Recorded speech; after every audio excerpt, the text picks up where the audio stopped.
Welcome. Yo, yo, yo. What's going on? What's up, chat? Can you guys hear us? Good morning. Drop a 1 if you can hear us.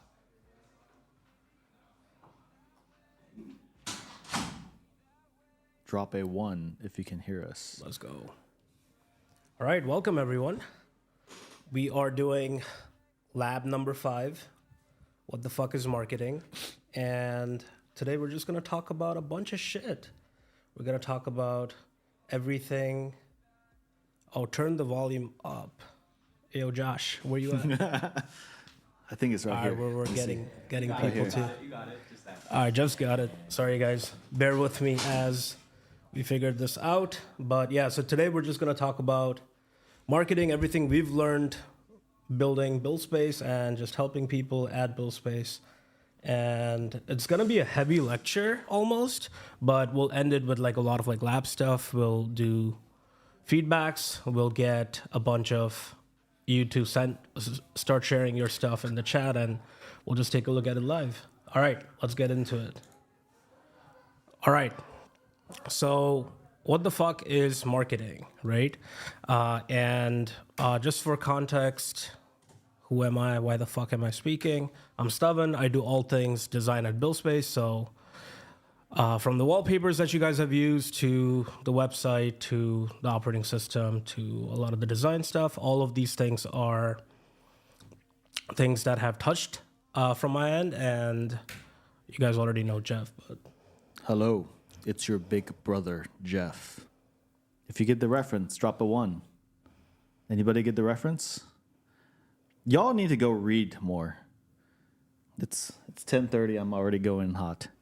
Anyways, I guess you guys don't know what I do. Would you say I craft a lot of narrative? Yeah, just anything that's like narrative with buildspace, I help craft that. So yes. all right.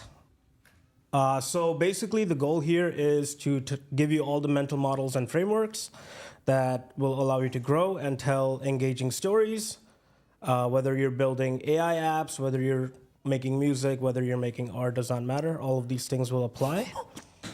And Jeff is laughing. What's up? Yo, chat, that's wild, some of the stuff you guys are saying. What they saying?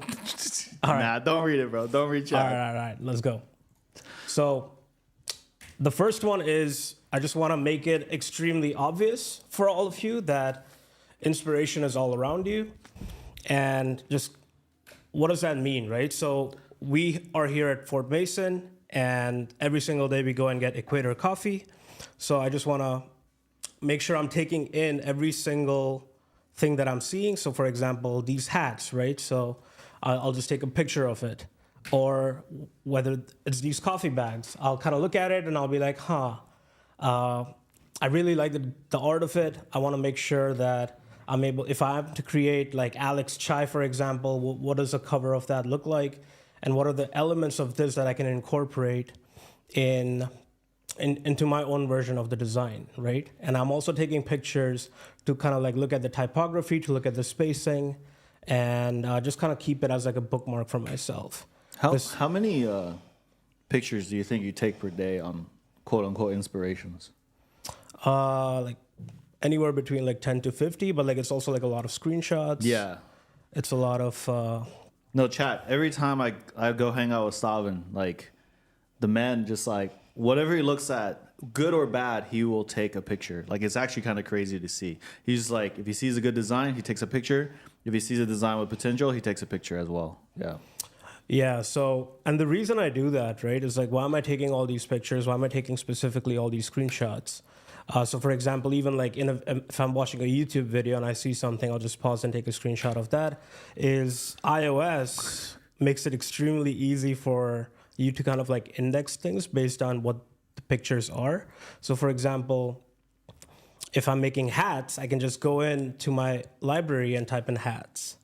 And all it can do, it can surface, as you can see here, there's 892 different kind of like screenshots of hats. And what does that kind of look like, right? So it's like anything and everything, right? So from TikToks that I've saved, I'll go and I'll look at the hats that I've saved.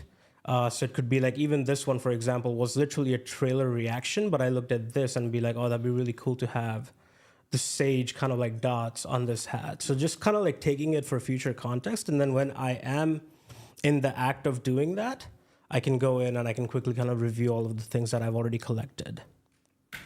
And then obviously like a lot of you have seen these hats, and it makes it super easy and streamlines the process. And this applies to like no matter if I'm typing in hats, if I'm typing in posters, if I'm typing in t-shirts, hoodies, it just makes it extremely easy for me to like surface all of the things. It's not the best, but it's better than kind of like starting from scratch, going on to Pinterest or going on to Dribble to kind of like find inspiration versus just surrounding you. Like you're always surrounded by inspiration. So just bookmark it as you're going along the way. So yeah, keep your eyes open. So that's kind of like the first thing. Now, the second one, which is also super important as you guys are building your stuff, is the chopping wood and collecting sawdust mental model.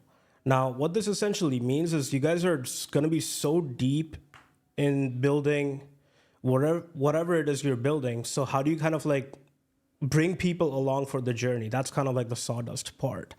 And I like to explain this by using a very simple story. So I call it my barber's dilemma. So I was in Chicago a few months ago, getting my cut. I've been getting my cut at this place for years now, and the homie kind of like was asking me that, yo, Steven, I have a few more chairs now at the barbershop. He expanded a little bit, but I have literally no time to kind of like tell people or market and things of that nature, right? So for context, he's spending 10 hours a day cutting hair.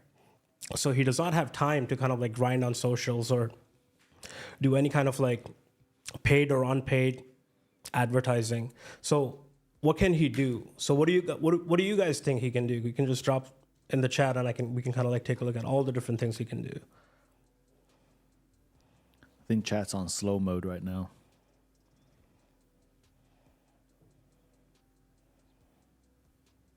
Can hire someone, okay? Take photos of cuts for later, make an Instagram account, live stream barbering, okay, cool, referral, UGC action, word of mouth, hire a marketer, up his prices. Okay, cool. So all of these things, right? There's a lot of stuff that he can do, but specifically in relation to the chopping wood and collecting sawdust, it's like he's already doing a lot, right? He's spending 10 hours a day cutting hair. So what can he do to incorporate content into his existing workflows? So I think someone mentioned that he can do live streams, right? So for example, a lot of you may have seen this. This is big on TikTok and also on Instagram, where a lot of barbers are literally just having barbershop talks live streamed to the world, right? And that's kind of a really cool way to get a lot of people in to understand what their shop is about, what they talk about, what's the vibe kind of like. And the other thing you can do is kind of like have before and after, right? So you can have someone, like if you saw me yesterday, I just got a haircut. I was looking a lot different, and then today, so before and after. But you can be like, oh, Steven, what if they say no, right? What if the people are not going to want to be shown on my social media? You can be like, yo, I'm gonna give you a $5 to $10 discount if you let me post a before and after shot. And a lot of people, you'd be surprised how many people are just incentivized by like saving $5 or $10 on a cut, that they will allow you to do that. You can do barber reacts. So this is actually pretty cool. I saw this a while ago as well, where you had a barber mobilize their audience. So anytime someone saw a shitty haircut, they would tag the barber itself, and then the barber would kind of like review all the different tags that he has gotten, and he would review the ones that were like the worst. And that's also really cool to kind of like, you can just see how people are. Maybe you guys have seen the one where there's a football stadium on top of the head. That was something. So that's another thing he could do. Also, like, I'll do what the comments say, right? So for example, a lot of times barbers will be making videos and they'll be like, yo, what should I do to the next customer? Like, comment and I'll do the thing. There's a lot of examples of that. So for example, these videos have all gone viral where you spray water on their head without stopping, or randomly start spinning the chair without stopping, right? So it's like, these are extremely like fun and entertaining videos that are literally incorporated on top of the existing workflows that the barber goes through.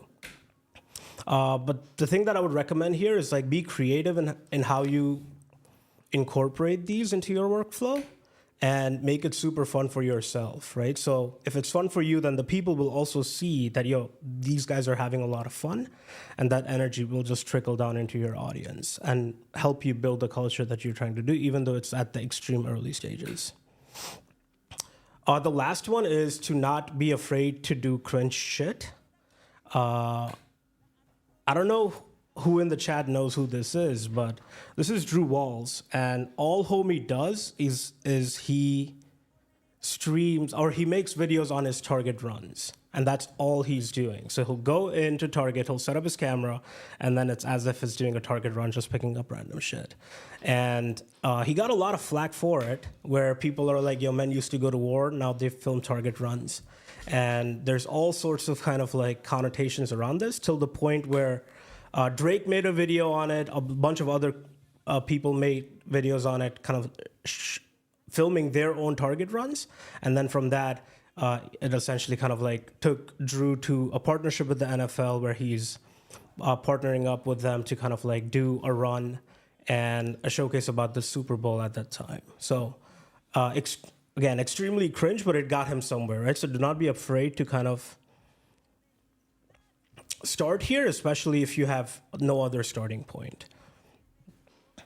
And this may not work for everyone, but like it's like, what is cringe in your area, right? So it's like kind of like figure that out and figure out, okay, like what can I do to kind of like just keep going at it, even though I'm getting a lot of hate for it.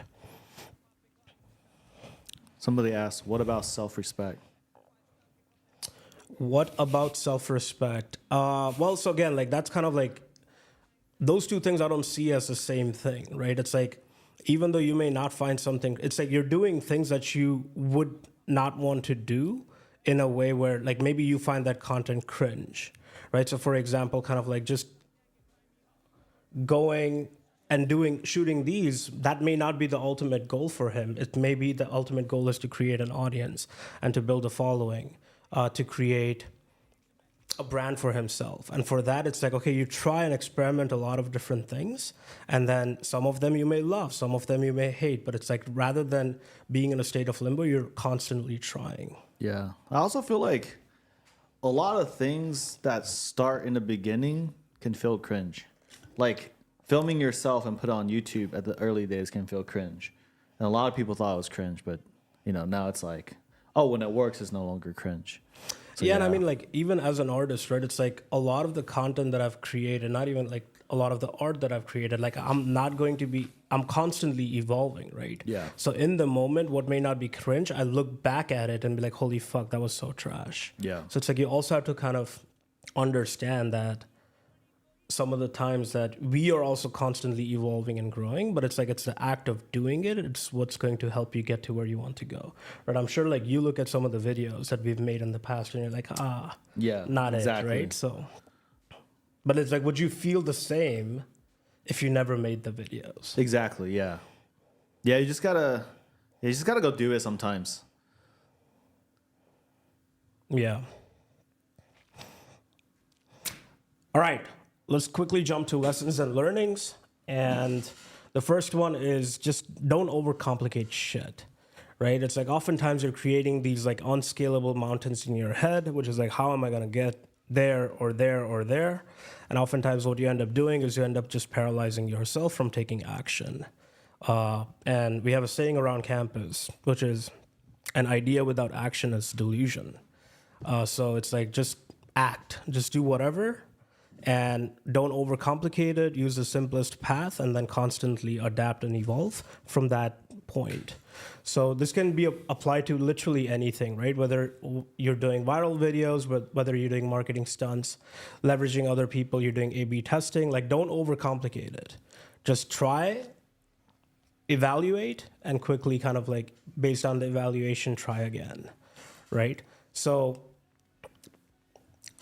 when it comes to these, right? So let's say like you're like, okay, cool. I think I'm going to leverage other people and I'm going to try to do some marketing stunts. So let's say you figure out that works best for you. You quickly map out an experiment and you run it. And you obviously are always extremely conscious about what you're trying to prove or disprove, right? So it's like you have a hypothesis that you're trying to test for or against very quickly.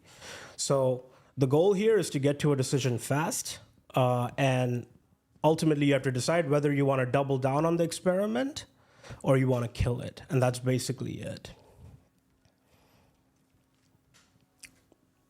The last thing you want to do is you want to spend 42 weeks kind of working on the perfect marketing plan, because that's not going to work for you. That may have worked in the past. It truly does not work today.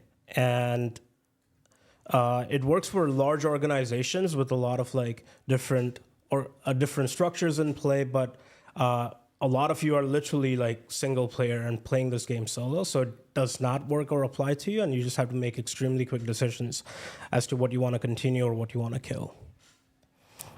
So yeah, like make the most of your time and be extremely crafty, because otherwise it becomes really, really difficult. And it draws it out, right? And you're not learning anything. And we'll kind of cover an actual example. But all this requires is like the whatever it takes mentality, right? That I'm going to try. Like, hey, I may not like making videos, but I think making videos is the way to go for my business for now. Or, hey, I may not like to write tweets, but Twitter is where my potential audience could be. So that's kind of like where you have to really spend time and figure that out. How fast do you think on average we like come up with a quote unquote marketing plan and then we go execute? What's the time frame? I think we were much quicker before, but I think even now we're still really quick. We'll go anywhere between like 3 to 7 days. So if you remember the 2424 video, we came up with the script, we figured out the different kind of plays that needed to be a part of it, and then we finished everything to like ultimately launching it within a week. Yeah, I would say on average like 3 to 7 days. Yeah. We also like really quickly go into other platforms like when people were like when Josh and Aiden were figuring it out on Instagram, we hopped on LinkedIn and just quickly like ran like 5 experiments and see if it worked. We didn't even think about it. Even shipping memes sometimes I'll count as like, can we ship 5 memes on LinkedIn? And if that's gonna get signups, right? Yeah. We just like don't overthink it too much. Yeah, even like getting applications for S5 is a great example of this, right? Where we were literally running 2 to 3 day experiments where we had, let's say, we're posting on Reddit. We're reaching out to people on Reddit that are already posting and be like, hey, can you talk about this? Josh and Aiden are making videos. Dante's reaching out to influencers. You are posting on LinkedIn, and you're posting like different kinds of content too, right? You're posting long form content. You're posting memes. You're trying to figure out, okay, what is going to be that first ignition for people to come and apply to the season. Someone's asking, guys, does X Premium work to get more engagements on a post? Do you know that? Supposedly. Supposedly. But I'll ask Elon later. We're going to have a meeting later at 3 p.m. Stay tuned, guys. As a Tesla owner, I get these benefits. Yeah, I mean, even thinking about the applications and how we got to our goal, right? It was, again, so many things that we tried that worked, but it was actually like for everything that we tried and worked, there were maybe 10 other things that we tried and we did not get it to a point where it was. Somebody asked, which worked best for you guys? For getting the applications? Yeah. Oh, so that was a really fun one. So in this pursuit of getting applications, what we found out was, holy crap, a lot of the videos were blowing up. And our team at that time was kind of like going in and responding with the link in bio. And then someone introduced us to a tool which is called ManyChats, which essentially you can create these pretty sophisticated workflows of, depending on what people comment, you can send them automatically the DM with the link.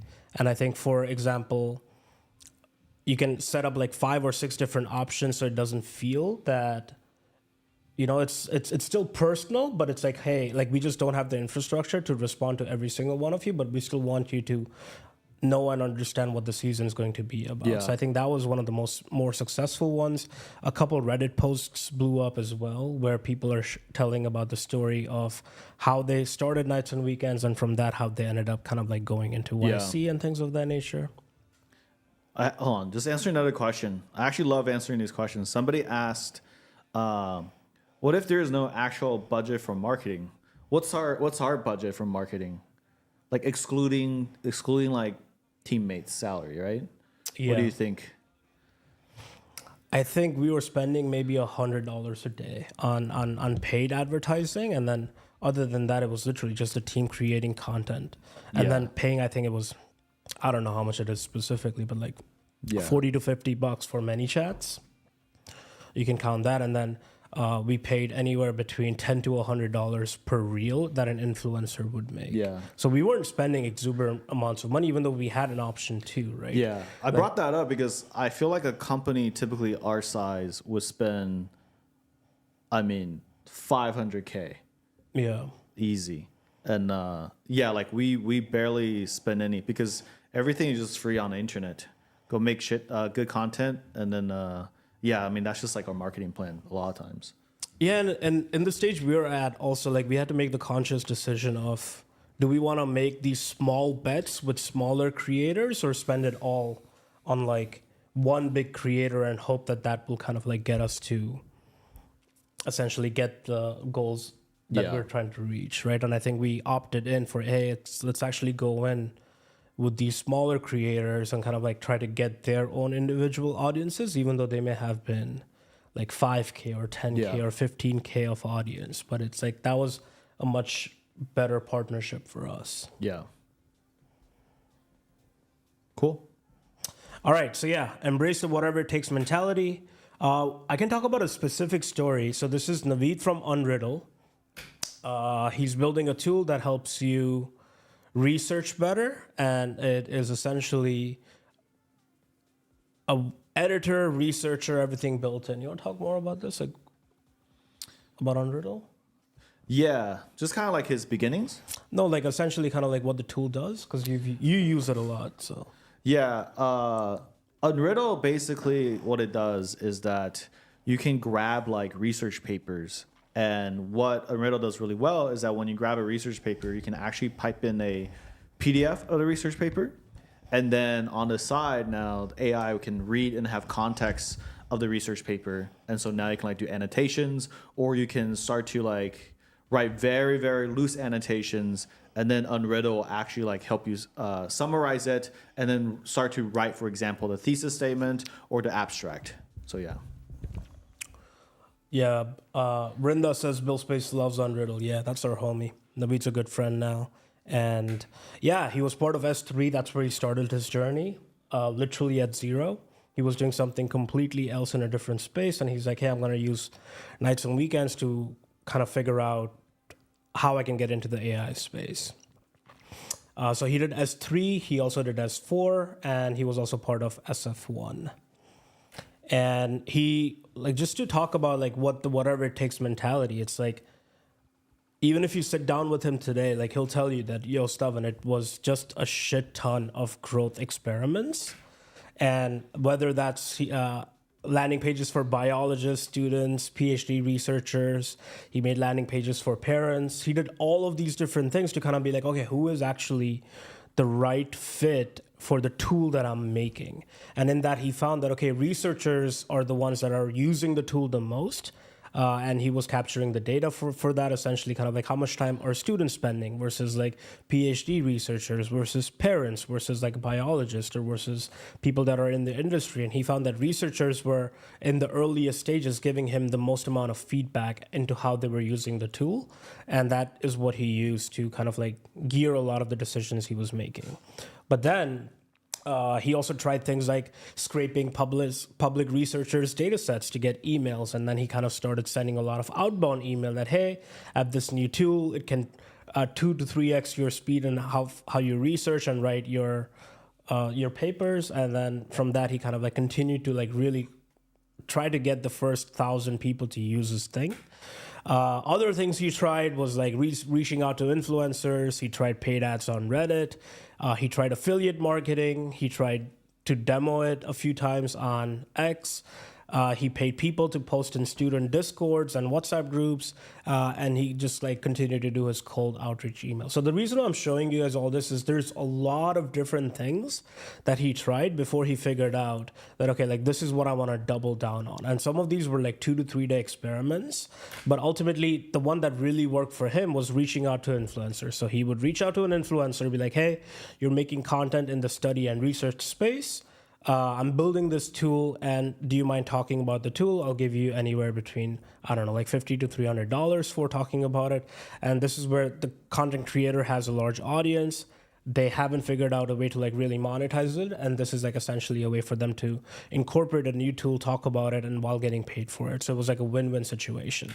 So as he's doing this, the first experiment he did was he got 5 influencers on TikTok to make videos about Unriddle, and they all kind of like had different stories around it, but he paid anywhere between $50 to $200 per video, and one of the videos blew up to 600 views.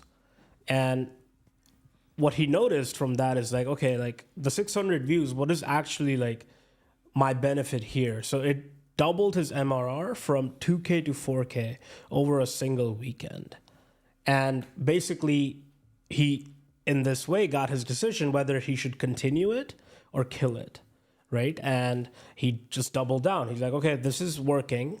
I've spent, let's say he paid on average $100 for 5 creators. He spent $500. His result was he jumped from 2K MRR to 4K MRR, right? So it's like $2,000 of like quote unquote captured value. So it's like, okay, let me double down and let me see what happens. There's a possibility that the same creator's video can actually get to 1 million views or 2 million views and things of that nature. But yeah, once he started to get traffic, then he's like, okay, how can I make sure that I'm making optimization? So even though there are 600,000 people viewing the video, 10,000 coming to the site, but only 40 converting, how can I make it so that instead of 40 people convert, 80 people convert now? So that's where he ran the next set of like experiments to kind of like make sure the site had the proper copy and the proper call to actions to make sure people were converting and not dropping off. And this is a lot of like data-driven decision making. And we can talk more a lot about that like during the end of the stream where you guys can tell us what you're doing and we can give you feedback on it. So let's just do a quick thought exercise, right? Let's say, and again, I'm going to use this example to illustrate how you can use different things within, as part of your growth strategy to kind of get to where you need to go. And we're going to use an AI app that builds website as an example, but this can be applied to, again, across any and all domains. So let's say you're building a site that helps people make sites with AI. You have a free tier to try and a $10 a month pro tier. So let's say like right now you launch it on Twitter, just kind of like how we get you guys to launch like cohort 1 and 2. You launch it, 100 people visit your site. Great. Right now, make sure you have some sort of data that you're capturing to actually see what people are doing. And you figure out that, okay, 10 people are making an account and only 2 people are going paid, right? So it's like, all right, 2 people, I launched it, 100 people visited, 2 people are now paying me $10 a month. Great, I'm at $20 MRR, right? Now let's be like, all right, cool. Let's take the 20. I'm gonna go into my piggy bank and get another 80, right? And I'm gonna get a TikTok influencer that essentially talks about making or using no-code tools to make websites. There's plenty, and you can do the same thing on Instagram.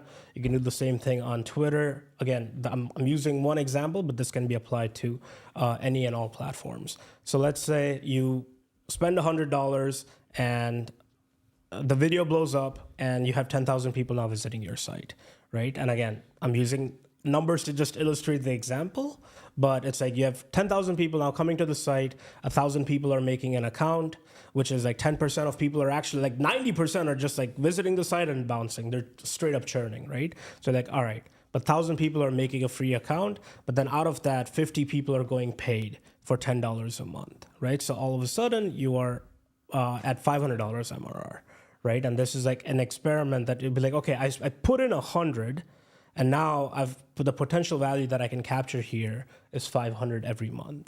And again, from that, be like, all right, I want to double down on that, but there's a few things here that I can really adjust. Like, it's great that the video went viral and I got 10,000 people to visit my site, but only 1,000 people made an account. So that's an area where like, okay, can I double that? Like, what can I do? What experiments can I run to A/B test the site where I can take it from 1,000 people making an account to, let's say, 2,000 people making an account? And this is essentially like, in some cases, it's as simple as like, get started. It's free. In some cases, it's like, hey, people are actually not understanding what you're doing. Maybe you're using a lot of jargon to explain your product when it can be explained using simple words, right? So let's say you do that. You do a lot of A/B testing and you double your initial conversion, which is like instead of 1,000 people making an account, now 2,000 people are making an account. So all of a sudden you have a direct outcome attached to it, right? Because if everything else remains constant, where 5% of people will continue to go paid for it, you're essentially seeing that value directly attached to your inputs. And you can, again, use that as part of... I think one thing that's kind of important to talk about too is that you and I actually go back one slide, go back to the previous slide. Mm-hmm. You and I have seen people like, okay, they do growth experiment 1 and they just keep running growth experiment 1. But I think one thing that's really important is like, you already did growth experiment 1. It's like, okay, you learn what you could learn from it. You can come back. Now you know that growth experiment 1 works, right? You can always kind of come back to what has worked before and see if it worked again. But like at this point, you really should run another experiment, right? So you can learn as much as you can. So then you can like switch to something like A/B testing. Yeah, we just seem like people just like they'll stick with one experiment and they just like at that point you're not doing an experiment. At that point you're just doing the same thing over and over again. Unless it just works really, really well. But you probably still want to learn something new. Yeah, like and kind of like to piggyback off what you're saying. Like in this case, it's the easiest. Like, okay, I'm just gonna spend $500 and get 5 other TikTok influencers or Instagram influencers and get this number from 10,000 to 100,000 people visiting my site, right? But this is a problem. This is like a leaky bucket, right? Where only 10% of the people that are coming in. So it does not matter if you send 10 million people here. At some point, you want to make sure that this is going up. Right? You can't just kind of like keep spending money and time kind of like hyper optimizing for this, because otherwise this number will not really change to the point where you feel like, okay, the value of my time being put in is actually like directly proportional to the value I'm able to capture. Yeah.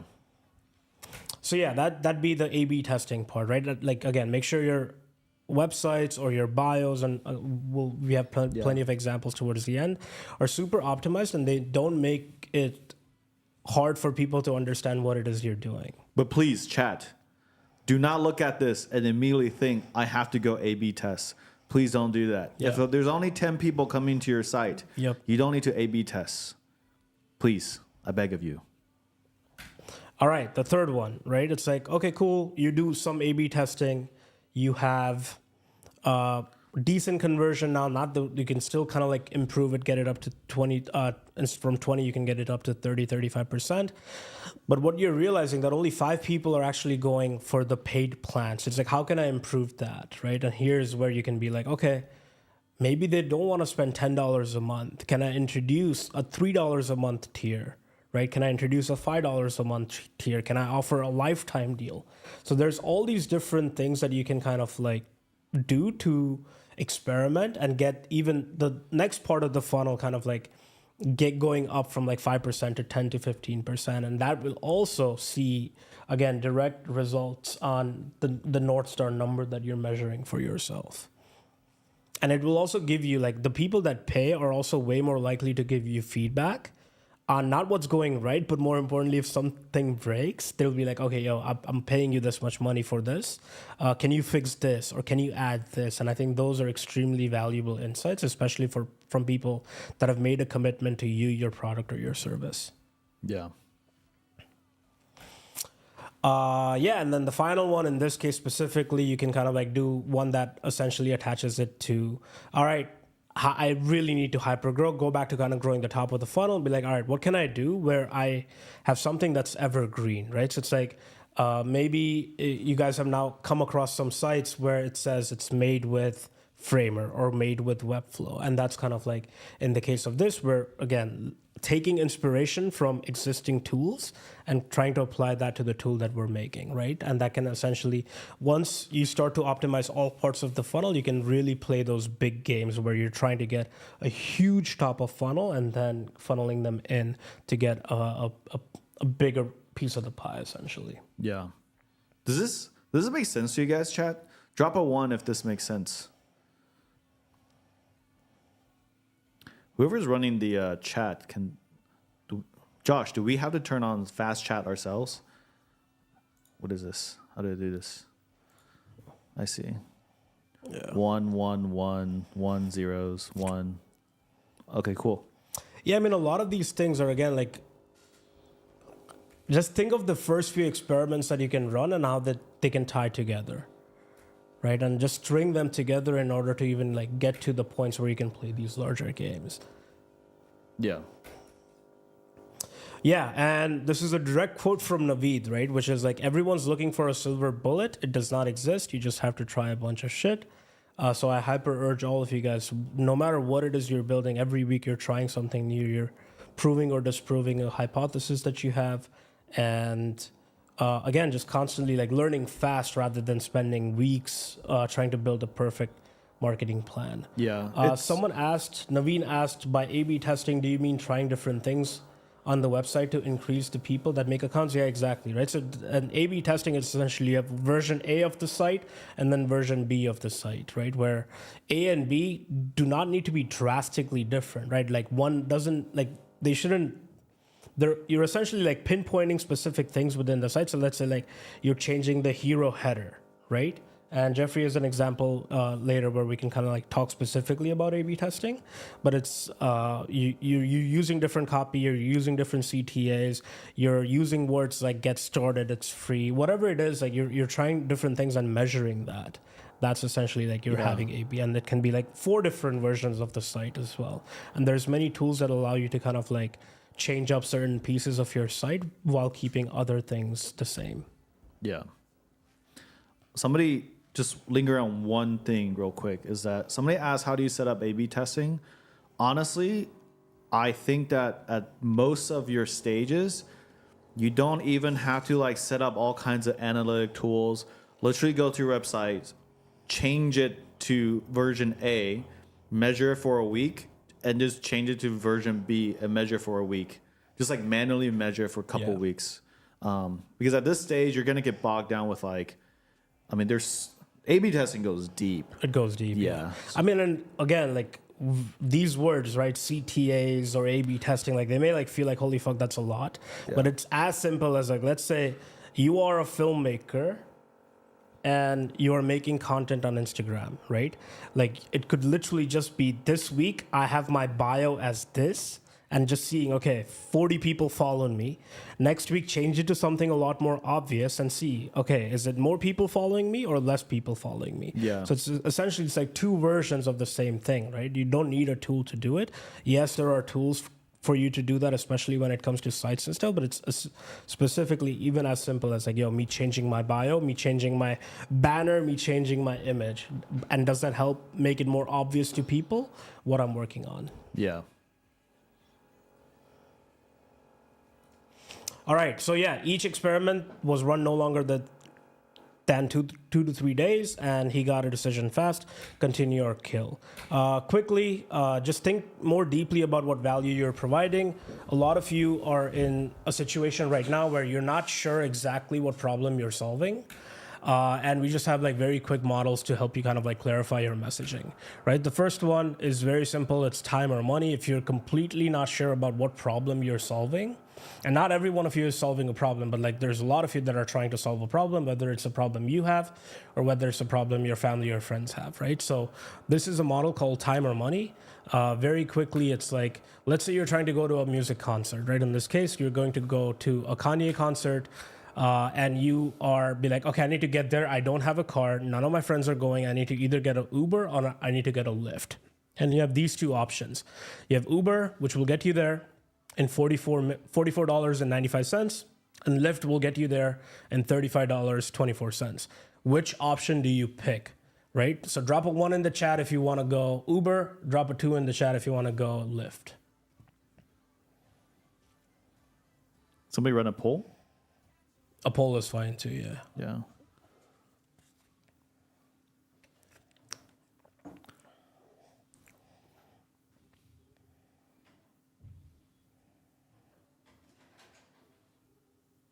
Lots of twos, mostly twos.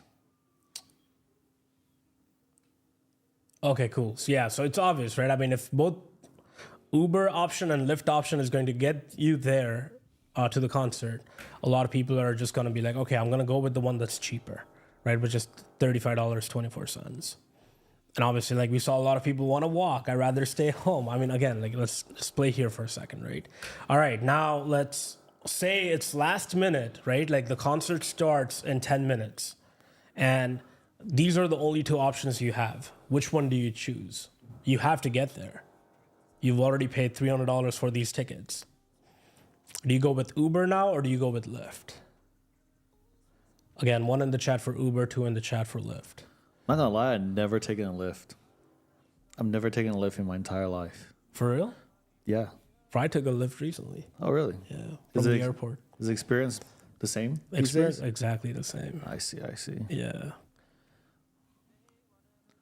Many people taking the Ubers. All right. Yeah. I mean, this is so again, like it's like, okay, like the $10 that you would have saved here are not that important right now because you need to get there. The Lyft is 18 minutes away. The Uber is only 2 minutes away. So it's like, all right, I need to get quick to the concert. So I'm gonna take the Uber. So essentially, two models, right?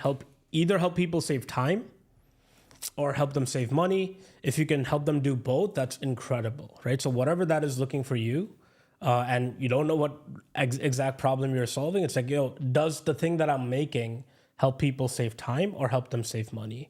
And is there a way where they can help them do both? And if you do that, that's actually really good. And this can be, again, directly helping them save time or indirectly helping them save time or directly helping them make money or indirectly helping them make money. So for an example of like indirectly helping people make money, it's like Instagram is an example of that. So the content creators on that platform are not getting like directly paid by Meta. Like in some cases there are, but like very few. But indirectly they can be getting paid by building a brand on Meta where you have now Figma, Adobe, whoever else trying to sponsor, or even like the Navids of the world, even us, where we're giving them $200, $500 to make a video. And that's essentially the platform, and you spending time on that platform is helping you indirectly make money.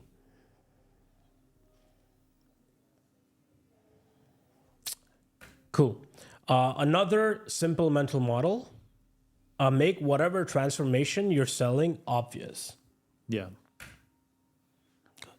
Oh, yeah. So we're gonna start to talk about quite a few examples. And like somebody earlier said, my project does neither. It does not save time nor money. I provide entertainment. So yeah. So we kind of want to talk about like how do you. It doesn't matter if you're like building a product that makes money for people or building a product save time for people or you're a content creator. At the end of the day, like in order to capture a person's like their attention to you in a deeper way, you have to like start to sell transformation. And I think in terms of artists, no artist right now is like as good as Taylor Swift of selling like this idea of transformation. How many of you guys have listened to Taylor Swift songs? Drop a 1. I'm just waiting for Taylor Swift hate to come along. Can we enable the fast chat? I want to see.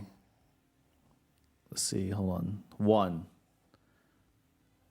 How many of you guys know like Taylor Swift's story really, really well? Yep. Already seen hell no. You see a lot of 1s. Yeah. So one thing that's like really, really interesting about Taylor Swift is that Taylor Swift and Kanye in the same presentation is wild. Yeah, so Taylor Swift, what's really, really interesting is that for the longest time in America, her music spoke very, very deeply to, I would say now, like between 25 to 35-year-old Americans.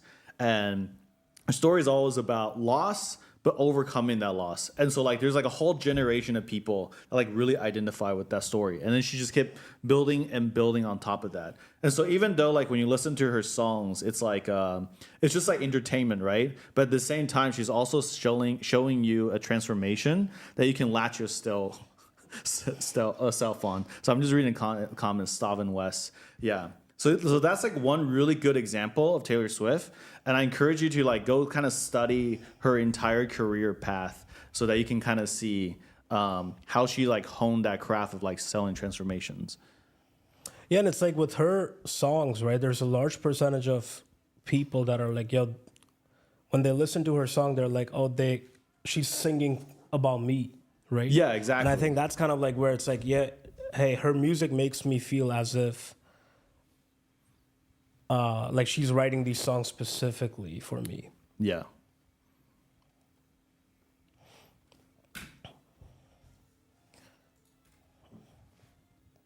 Go ahead. Oh, the other one is like, how many of you like kind of like, I've been looking at a lot of your launches and you have products that can also sell transformation. So here's like this idea. Which phone is this? The Samsung Galaxy? Ultra something. Okay, yeah. So like, how many of you seen like this particular kind of ad, right? So you have the Samsung Ultra, and then it says 108 megapixels. How many of you like seeing this particular ad right now? You want to buy this phone? Oh, it's S24 Ultra. Drop a 1 if you see this ad. It's like I'm sure you guys would have seen these in like billboards plastered around whatever city you live in, right? Where it's like, holy shit, Samsung Galaxy S24 Ultra, 108 megapixels. Wow. Yeah. Like that's crazy, right? 108 megapixels? That's wild. Some of you are saying no, you wouldn't buy it. Why not? Like drop a few reasons. See a few ones. Drop why you would buy it and why you wouldn't buy it. 2, because I don't see an Apple logo. Maybe 10 years ago. Milo saying, I don't know what that means. Yeah. It means nothing. I don't like the photo. Okay. Why do I care about megapixels? So, too many cameras. I don't need a new phone. Okay. Yeah. Now, let's look at another example. So, yeah, most of you like, nah, I won't buy this. What about this? How many of you see this billboard and you're like, shit, I want to check out this phone right now? Drop a 1 if you're like, I want to buy this phone. Drop a 2 if you don't want to.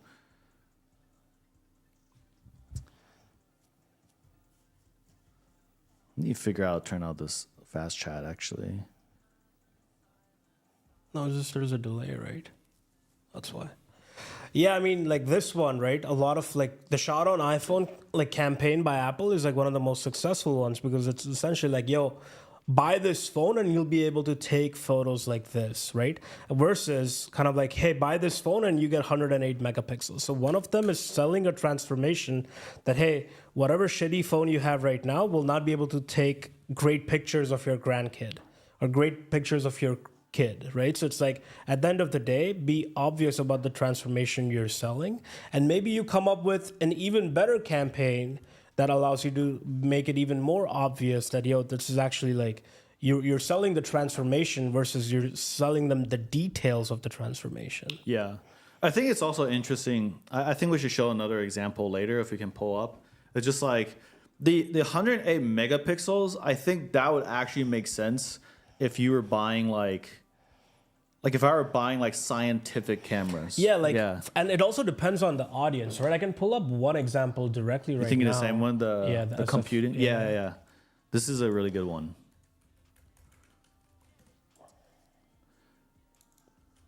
We're going to show you an example where, which one is it? Let's look at this one. Open image in a new tab, and then let's look at this one.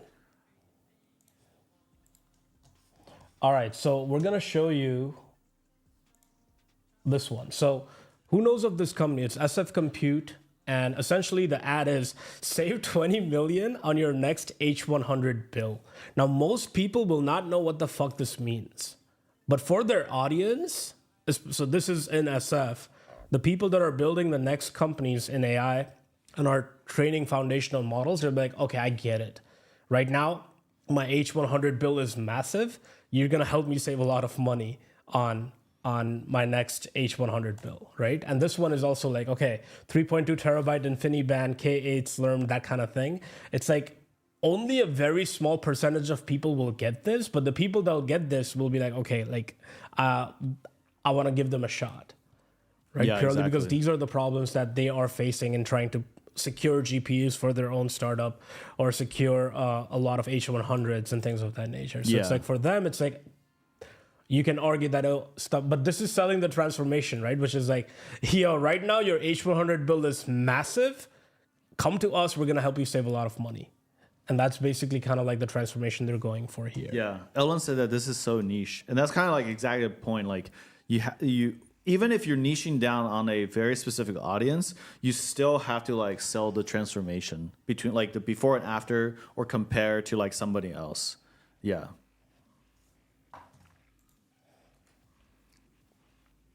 Oh, and then how many of you know what site this is? This is Coinbase, right? And this is the current copy, the copywriting on the site. The future of money is here. How many of you think like this is good copy?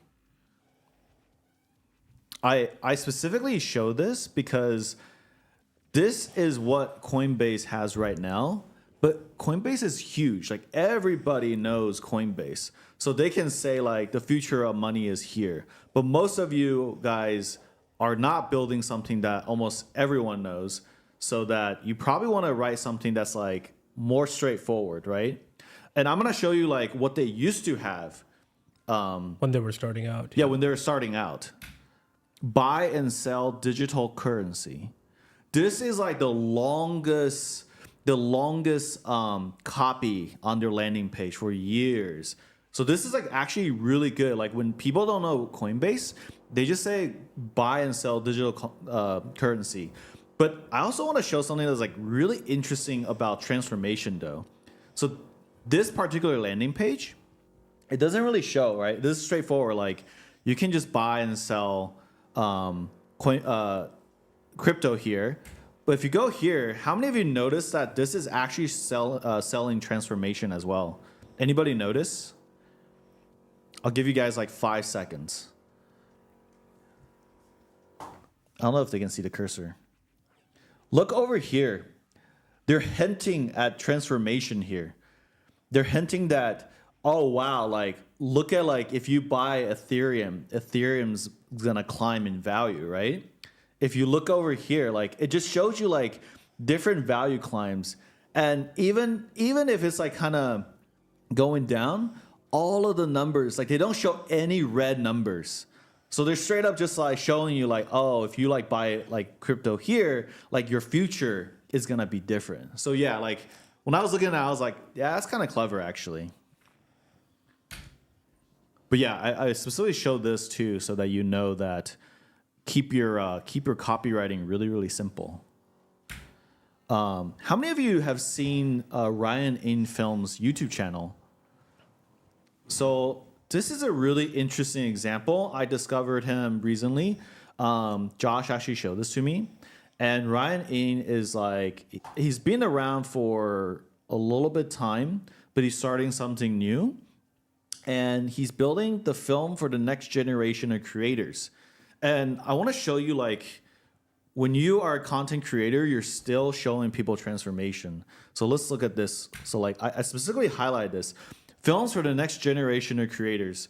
I didn't even like expand more because like what do you think when you think like film for the next generation of creators? It just makes sense. If I'm a creator, if I want to be different, if I want to stand out in the sea of content creators out there, right? Who can actually help me get there? Yeah, exactly. Like so you gotta expand more. And then I kind of highlighted specifically the two new thumbnails here. I think this is like really interesting because the transformation is first one is I'm building a film school. Here's why. But the thumbnail says like it's gonna be a new kind of film school. So then, like, if you're in film, you're like, oh, it's a new kind of film school. So if I tried this out, maybe my life would be different, right? And then if you look over here, Build Your World, How to Sell Like an Artist, he's also hinting like you're probably gonna learn about Tyler the Creator, and then like how are you gonna sell better like Tyler the Creator. So yeah, this is like a really interesting case with like content creators that you can kind of like leverage this idea of selling transformations, either from like your copy here or even from your thumbnails. Like they all should like flow together. But yeah, the whole thing here is just like whatever it is that you're doing, content or making apps or doing anything, like you want to like figure out a way to be straightforward about like the transformation that you can have. And yeah, I mean, this is just really saying same thing. Whatever you're making, try to do the same. Are we doing questions? I think we're done. Yeah. We can take questions. Drop your launches in the chat if you want us to review, and we'll kind of review some launches for the next 10 to 15 minutes. They can drop links. Oh, they can drop links. Maybe we should go. We'll just put up a tweet right now on nights and weekends where we can just be like, hey, let me do it. Wait, we could just look at tags. Let me switch up, yeah. Browser cam, all right, and let's.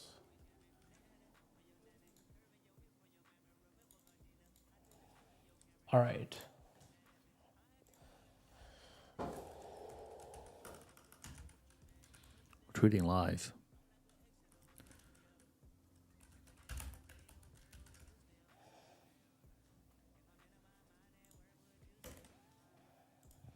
The Gray Winter Bunny. All right. You know what? Yes. Yes, you can. All right, someone pinned this. One of the mods pinned the new tweet. And we can kind of like go from there. All right, cool. All right, Jeff. Megham is... You want to listen to this? Yes. All right, let's listen to this.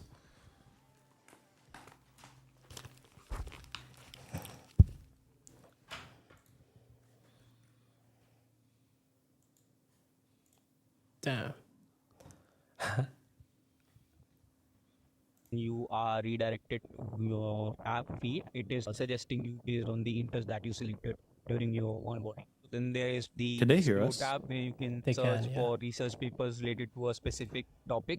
So what you can do is select multiple papers and then ask AI a particular query which it will answer based on the papers that you have selected. Then there is the BYOD tab where you can upload your research papers. This is especially helpful for students and researchers who are working on their thesis. Basically, no one has the time to read 10 or 20 page document if they are not expert at this.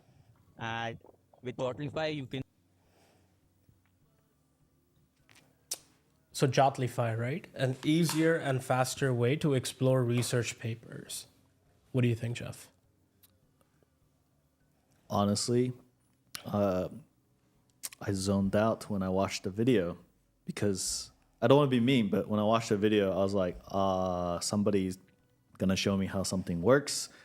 Didn't really tell me why I would ever want to use this. So I just kind of like zoned out. I'm very good at zoning out whenever you're not showing me the transformation you're selling me. Yeah, and I mean, like, be cognizant, right? That you maybe have 3 to 5 minutes or 3 to 5 seconds rather, in the beginning to kind of like really kind of like talk about that transformation. And then if you kind of like latch them on in the first 3 to 5 seconds, then they can stay on for the rest of the video and you can tell them about the specific ways you can kind of like do it. So it's like, hey, you want to take sick pictures? And then they'll be like, yeah, I do. Yeah. Then, all right, we have a camera, 108 megapixels, this next gen studio portraits. It's like that's the kind of thing that is missing here. It's really interesting, like to the Megam. Like one thing that actually caught my eye is that when you show pulling the PDF and dropping it in there. Like a lot of things, like a lot of AI tools right now, like they're still not reading PDFs well. Unless you're Unriddle, then you do a very good job. Good job, Naveed. But yeah, like when you show the PDF to the app, like you should have kind of focused more on that, because that was like a moment to show me like, oh, you can do something for me that works really, really well. Probably saved me a lot of time. Right. I mean, and I like your landing page a lot, right? I think even like more than the video, I think this makes it a little bit clearer for me. It's not helping me research better, actually. Yeah. From what I can tell. I can drop in research papers and it can take that and convert it into like quick stories and insights for me to digest. So I can drop in a paper, for example, like how does sugar affect your diet, for example. Yeah. Right? And then the research around that, and it can turn that into actual stories and insights. No, this actually looks really cool though. Yeah. I actually have a suggestion. I think your next iteration should be something like you show somebody, you hook them in with like a headline with the research. You know, like nicotine is like, everybody in SF is all about nicotine now. You can show like nicotine does X, Y, and Z. But then you show some like research stuff that's like really like complicated, right? Yeah. And then you just quickly show, did you know nicotine can do this? Here's a research paper, but you probably don't understand. Boom, do this app, and it summarizes into a nice story. Like that's actually really cool. I would want to see like 10 of those. The other thing that Megam, right? That's his name. What's up, bro? The other thing I can tell you right now is the site is sick, right? And I just want to try it.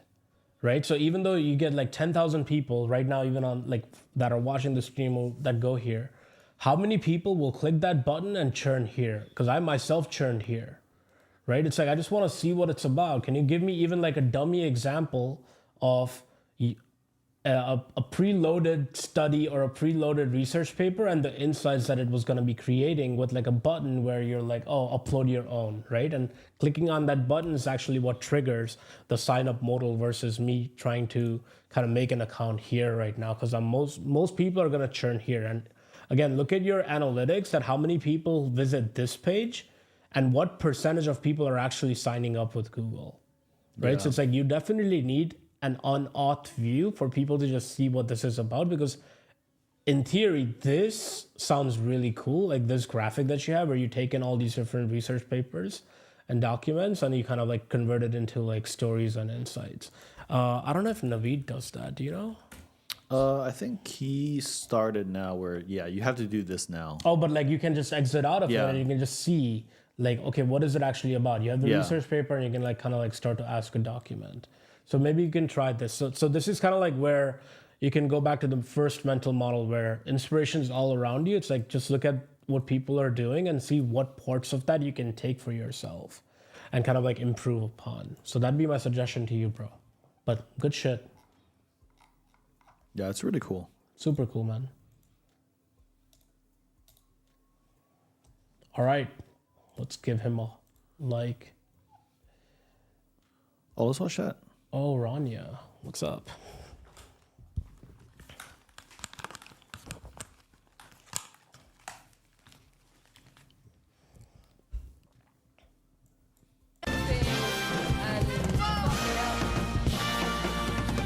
Cutting through the jungle in an all black fitted hat, low incognito living. Introvert but she ain't timid. My art will be timeless, I don't do limits. Be very specific when you talk on who the best is. How can I address this? Basically the rest is. Wow, that's really cool. Super cool. Yeah, I'm creating and posting mixed media, frame by frame animations of music videos on Instagram. Created one of Gorilla. What do you think, man? I think it's fantastic. Farhaj, my brother, also thinks this is super sick. And yeah, I mean, I would just say just keep doing this, kind of like be extremely cognizant of posting it in the different places where the creators of these videos are there. Create start creating an audience of people that really like fucks with these, so that they can kind of like start tagging the creator themselves. And you literally like your ticket is one creator for who you make the video for is going to look at it post it on their story, whatever, and that'll kind of like get you to the places you want to be. But really sick, right? This is so cool, actually.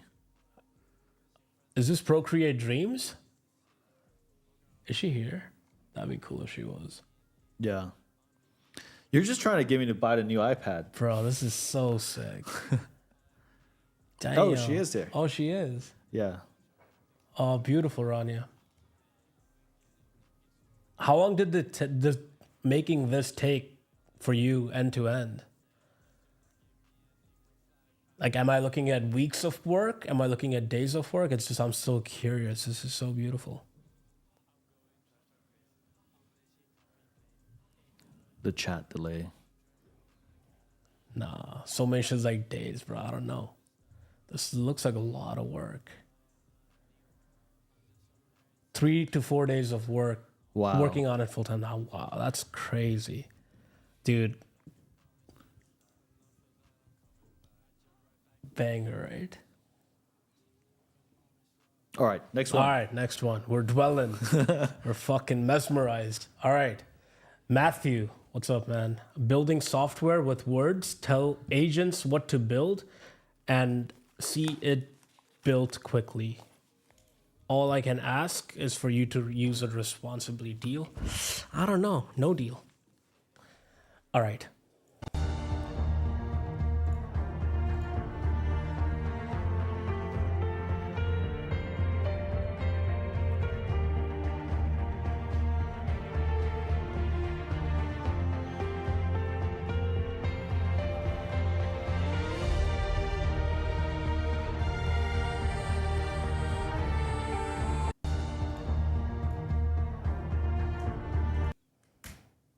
Beautiful. Also love the wallpaper you have in the background. Shout out whoever made that. And I think it's really cool. I do believe there's a huge future ahead of us when it comes to creating sites just by using natural language. And I want to try it, so I'm going to try it right now. The demo was really cool, but I want to just see if you have a way for me to try it.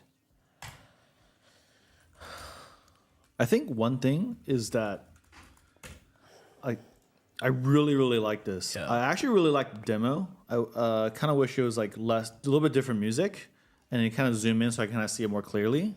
But just like one little tweak is like build software. What did he say? The copy on the tweet. Build software with words. That's better than build software with AI. Yeah, but I would even change it something like build software with just words, not programming languages. Yeah, like you gotta have a little bit contrast, because when I think of like, what do you mean? Like programming language are words. Yeah, like English, right? Yeah, build software with just words, not programming languages. Like just play around with that a little bit. Oh. Andre's like, can we do a spreadsheet instead of X? Bro, I don't know the last time I opened a spreadsheet, my friend. But thank you for the suggestion. All right. But yeah, Matthew, good stuff. Yeah. Just get a few people to try it and kind of like show me some other demos, and I think that should be good. A lot of people are like, yo, you want to build software, but you don't know how to code? Now you can build it just using like language. Simple English, plain English, right? Yeah. I think that's like the just AI part. You can have that as part of your subtext rather than the main header. But cool stuff. Yeah.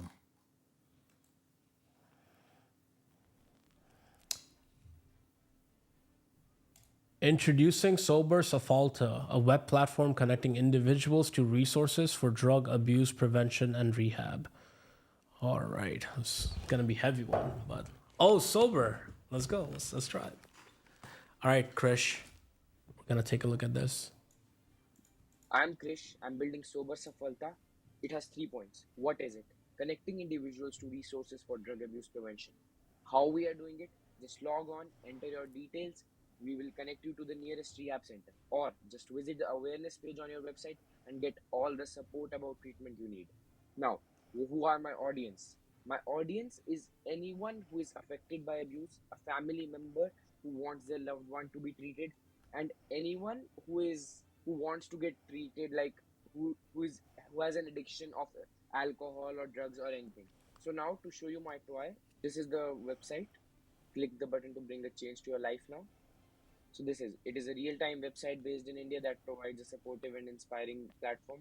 So these are the these are these are the rehab centers I've contacted with, and they're pretty positive in connecting with us and collaborating with us, because the thing is there is no such website that connects all the rehab centers in one place. That's what we are providing.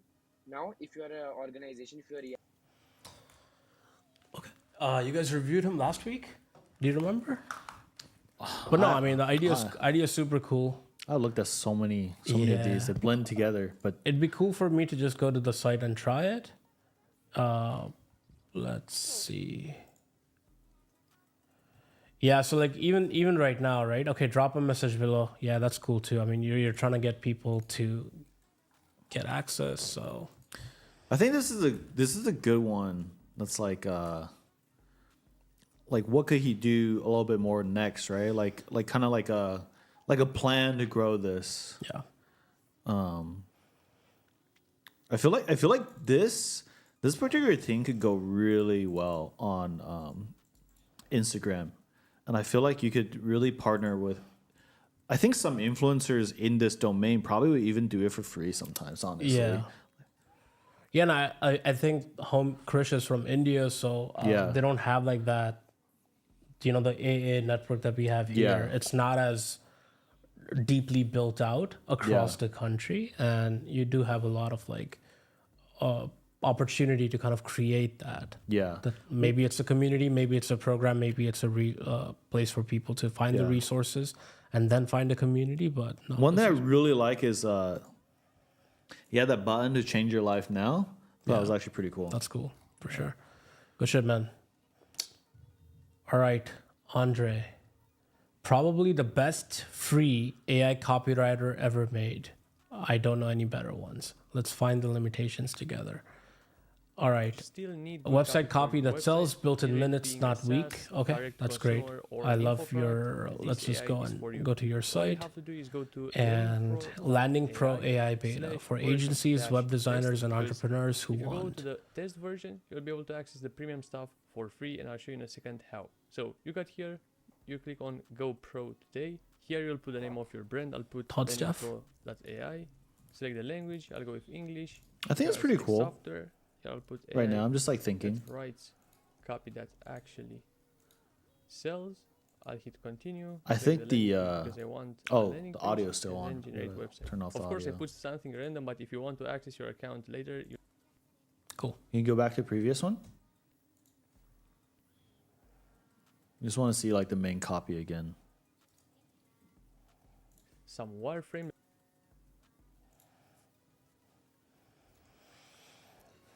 What's your take? I think it's extremely ambitious claims, right? So it's like I'm just like it's okay. What's the path from me to like read this ambitious claim to kind of like get my first sense or taste of like, okay, cool, this is actually like being backed up, right? And I think right now, I don't know. Yeah. I just don't. I like even like trying it, like try one of our examples. Okay, cool. So I think you're building this out, and that's great. So One suggestion that I haven't seen people do this. I actually think would be really cool is, man, I kind of want to build this myself. all right, Is let's hear it.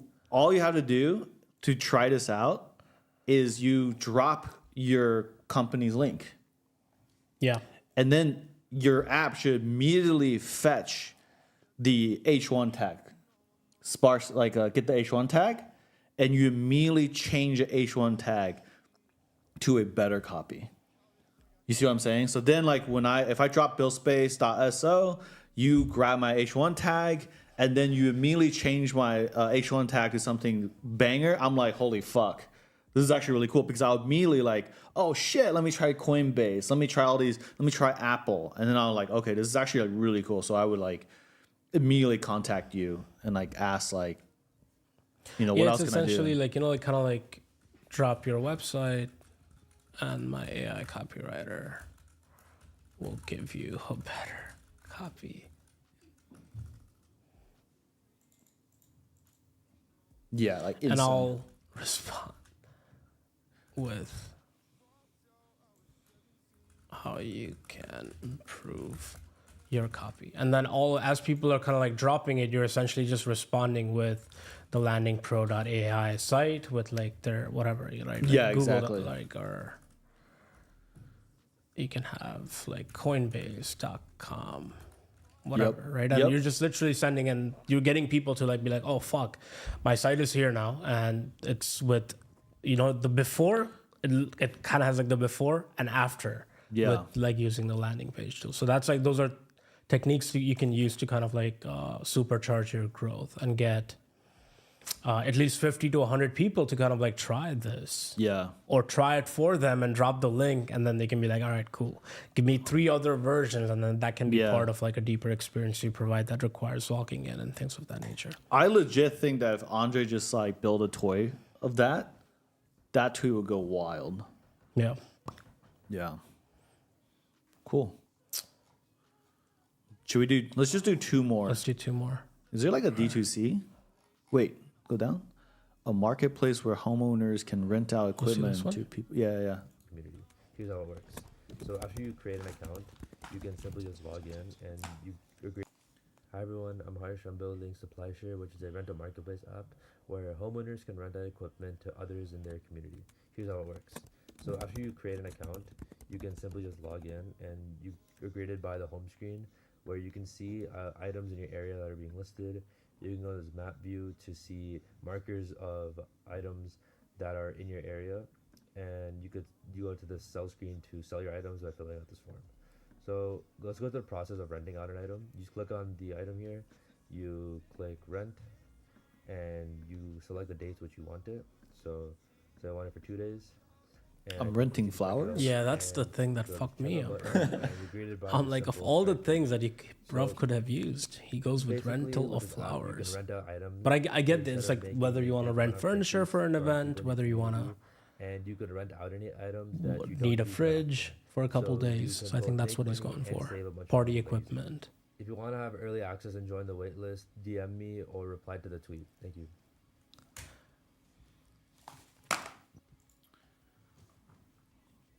Honestly, I love ideas like these. Like when I read the one-liner, I immediately was like interested, but I kind of wish that in the demo or his launch, he immediately showed me like a niche object. Like for example, if you have a party, sometimes you don't have if you have a backyard and sometimes you turn a big party, you don't have enough lawn chairs, and nobody wanted to go buy lawn chairs, right? So if you just show like an example like that, and just give me a concrete example, like, yo, I'm throwing a party, I need 100 lawn chairs, I can't get it, so I'm gonna use this app. I'm like, oh, sick. Yeah. Yeah, I think the idea is really strong. I think the example could have been way better because that kind of like just threw me off. I'm like, I've never rented flowers. So it's like immediately Yeah. I'm like, okay, like what are some things that I've rented, right? All right, I just moved into a new place. I want to rent furniture for a year. Can you imagine you give your girl some flowers, Rental flowers? and then 3 days later, you're like, nah, I gotta. Did you smell enough of it? I gotta return this. That's wild. All right, smooth finance. We'll do a couple more actually, and then we'll call it a day. Automatically split your expenses as a couple. Jeff, what do you think about this idea? Wait, what? Smooth finance, automatically split expenses as a couple. Dude, I feel like you're setting me up. I'm not setting you up for nothing, my bro. It's just, what do you think of the idea? I think this can work for a lot of people.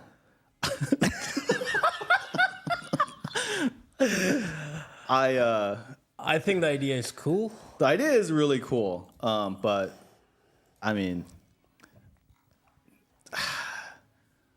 I like to cover it, to be honest.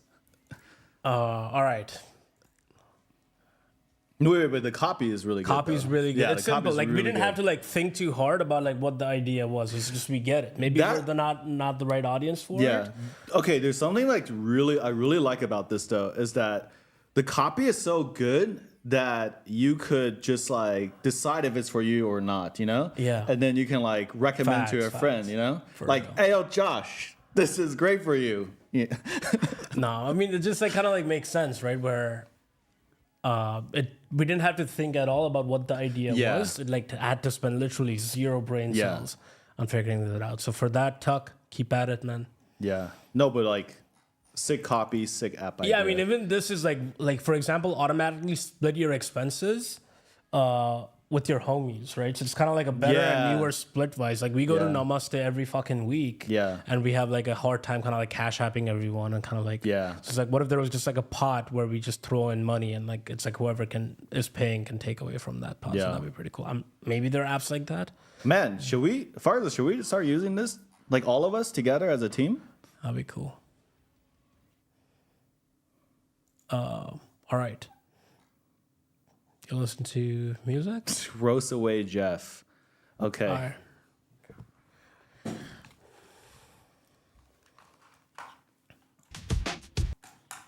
What up? We are gonna do another speed run with Gary for live. I'm gonna try and explain a little bit as we go along, but I'm gonna try and make this go real quick.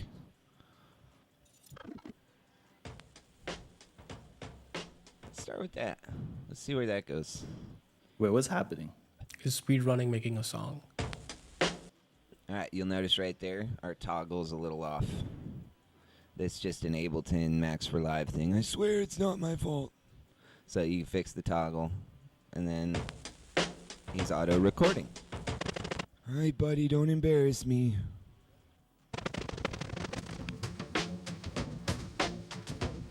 Wait, is he making a song or is an app to help make songs?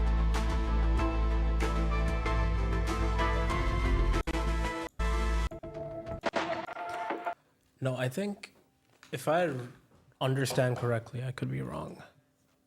It is an Ableton plugin that builds songs with you. Mm-hmm. So it's like you start with something and then it's essentially kind of like, let's skip to this part actually. Oh, I see it now. Okay.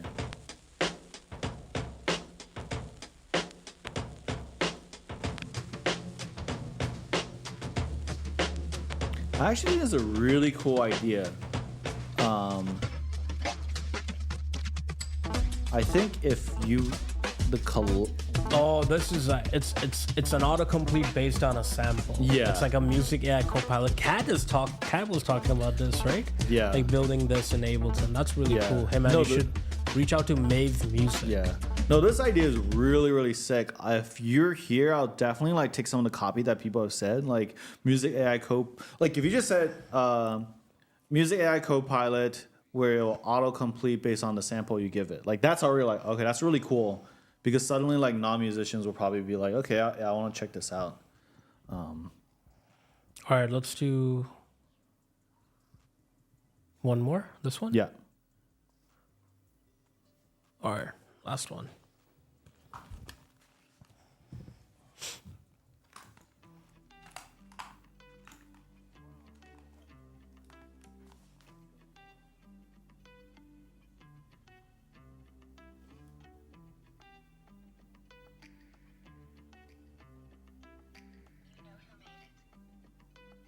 Or just like feedback, like I would probably churn here. We'll continue watching obviously, but like just feedback, right? It's like that's I've spent 17 minutes of my life and I have no fucking idea where this is going. Right? So just feedback. They're like, yo, just tell me, right? It's like, yo, should I double down and watch the rest of it, or just tell me that within the first 3 to 5 seconds?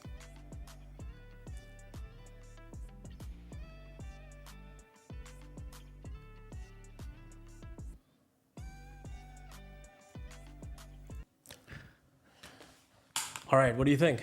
Pair up with a friend, compete against other duos to achieve 1 hour or less screen time every Monday. Make it to the finals held every 3 months and win big cash rewards.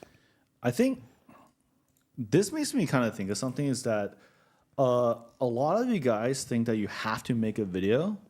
I kind of feel like this one you can show just 2 screenshots. Yeah. You know, and then like have people participate.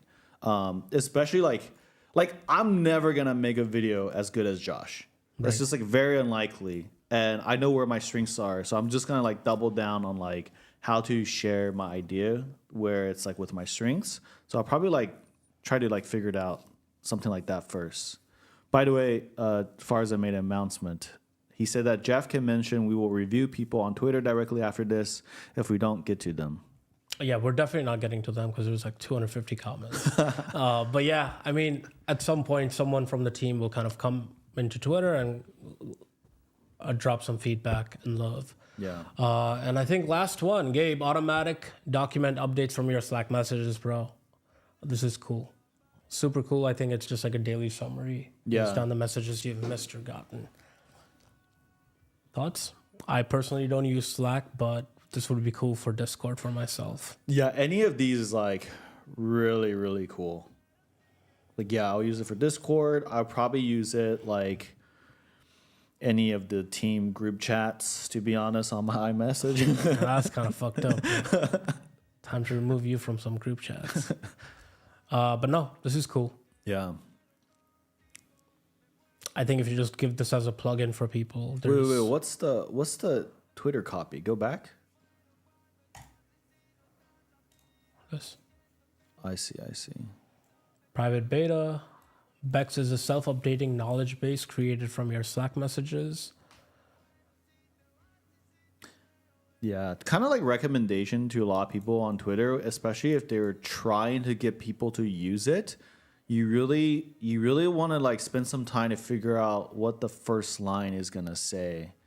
Like, I wouldn't start with week 5 update of buildspace. I'll probably say something like, I just figure out a way to summarize all of my Slack messages at work. Oh, okay, that's pretty cool. Yeah. It's like, it's no matter whether your meetings are happening, whether new people are adding docs in Google and stuff, it's just like a self-updating knowledge base versus like a daily summary kind of shit. Yeah. Okay, beautiful. So it's like as things are happening in Slack, it is creating essentially Wikis, right? Yeah. Yeah. That's cool. cool. That's actually also really cool. Very cool. All right. Good things, man. And I mean, the copy, it just made sense for me. Yeah. Didn't have to think too much. All right. That's it, guys. We're going to get going and we'll reach out on Twitter. Goodbye. Thank you. Peace. End credits?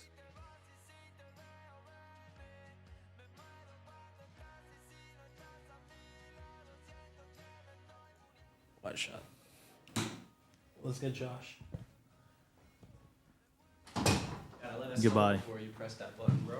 It's all good. What's good, y'all? We're gonna bring you guys to co-working vibes in just a second. Dude, you guys are looking at just happy. I wanted to walk in.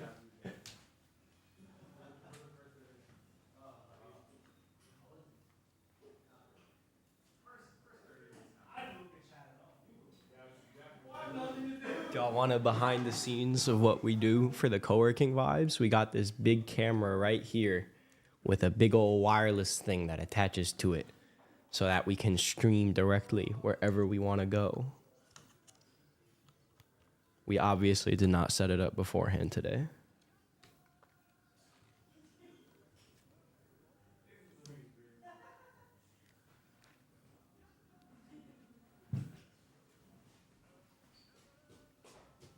What?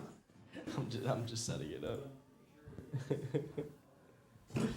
Just gotta wait for it to turn on. What's up, guys? Whoa, this is loose. Why is this loose?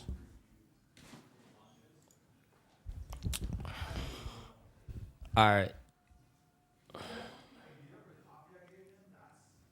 I have no idea It should what turn the on fuck now. A/B testing is, but we ain't gonna learn about that today.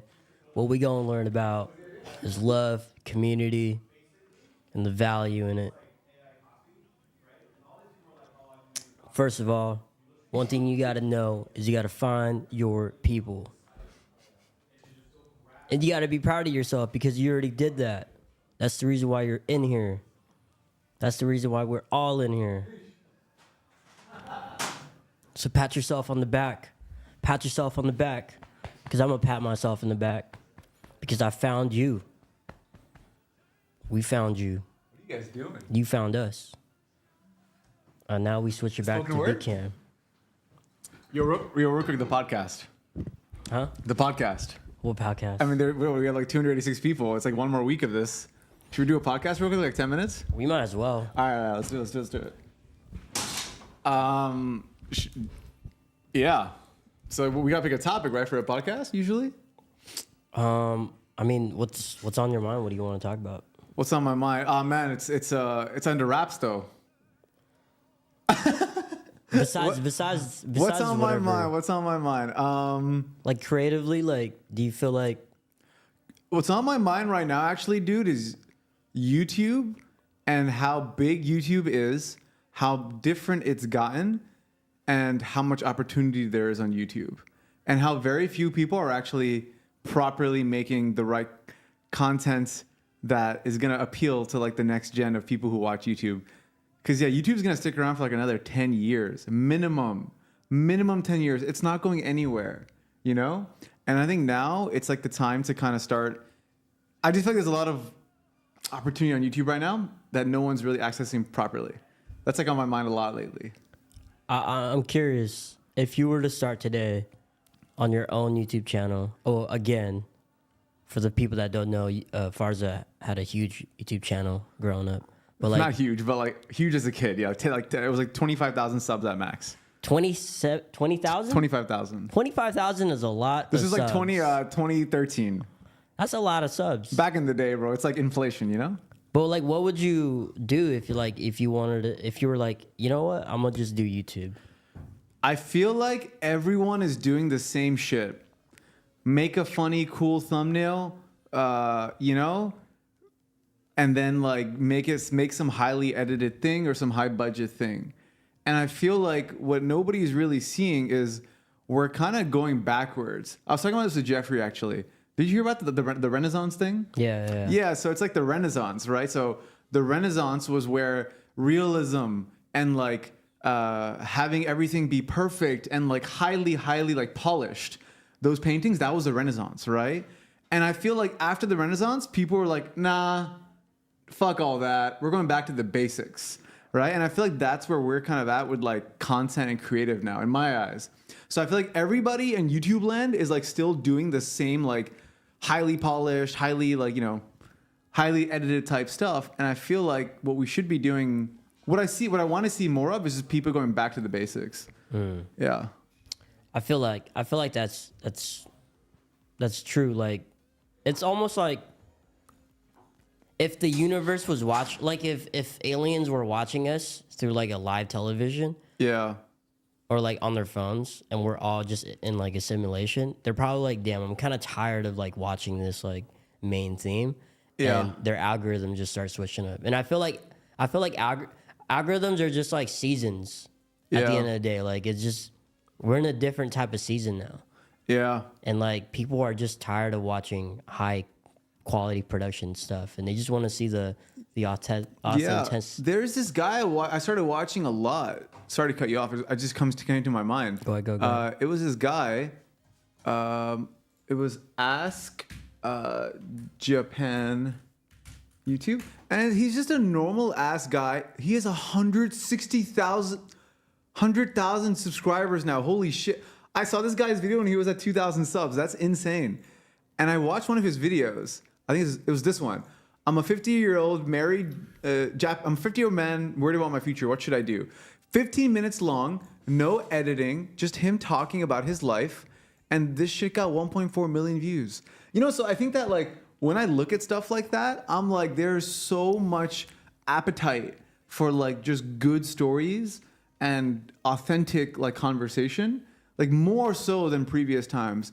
I'm done with this bullshit where everybody's doing the same thing on Instagram or on YouTube where it's like super cinematic shots trying to give me a life lesson, you know?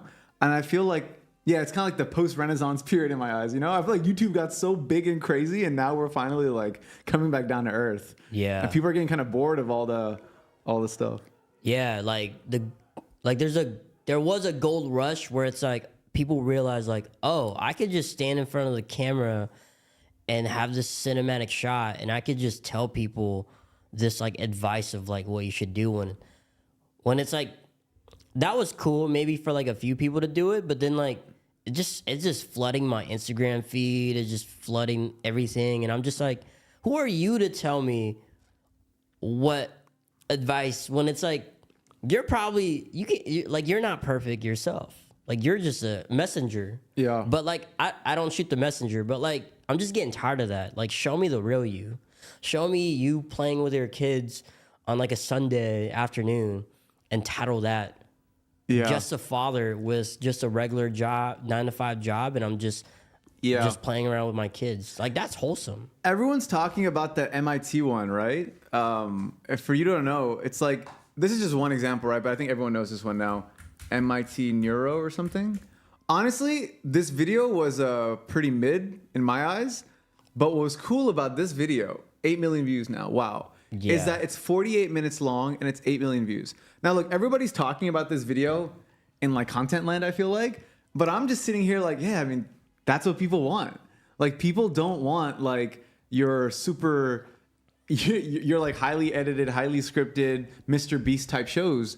There's always an audience for that, right? Always. But I feel like if you're new and coming up, I feel like that's not where you start, you know? You can kind of start very, very simple and basic and go from there. It's just a good story. Yeah, and I think if you even if you wanted to put like you don't need to know everything, or you don't need to be make yourself think that you know, like you don't need to make people think that you know everything. I feel like if you title something that's like I'm 20 years old and I have no idea what I'm doing with my life, and you rambled for like 40 minutes. And what's so important about that type of content is I watch that content. That's the type of videos I watch on YouTube now. Literally 15-minute videos where it's some random 21-year-old guy or girl like ranting about their life.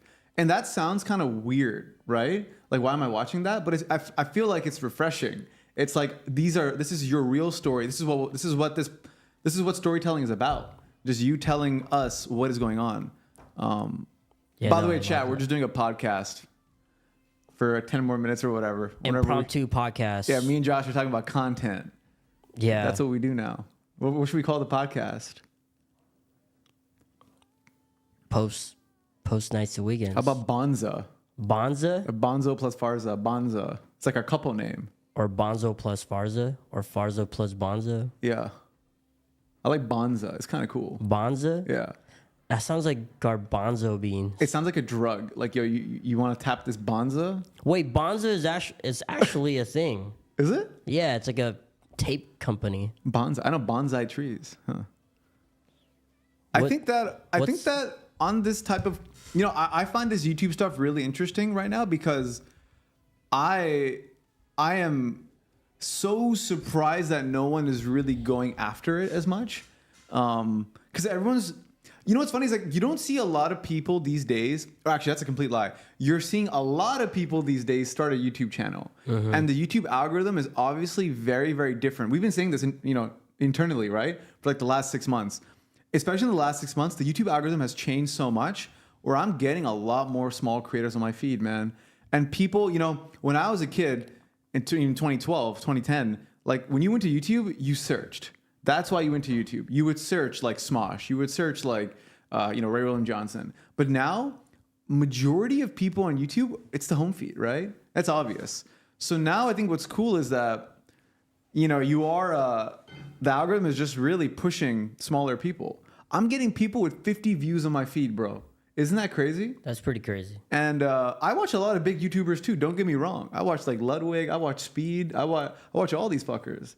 But I also like to watch, you know, the 50 viewer homie sometimes. I love it. Like I think like the algorithm. I remember when Instagram like started like spitting these things on your algorithm and like recommending things that you like. And at first I was like, man, fuck that. Like they're watching me, and I don't like that. But then after a while, I love that I don't need to go and search for things anymore. It's just given to me. Yeah. Especially on YouTube where it's like, holy shit, like these are like homies that are like 10 steps ahead of me, 5-10 steps ahead of me, and they're on the wall feed. And I'm just like, yo, I could be those people if I really wanted to go chase after it. What do you think is like the next big thing in content? Like if we look at like the last even like 5 years, I feel like the big thing in content was like essentially turning YouTube into TV in some ways, right? They're like largely produced almost TV shows that we're watching in a lot of these places. I don't know. I think that's really taken over. But like, what do you kind of think is the next cool thing?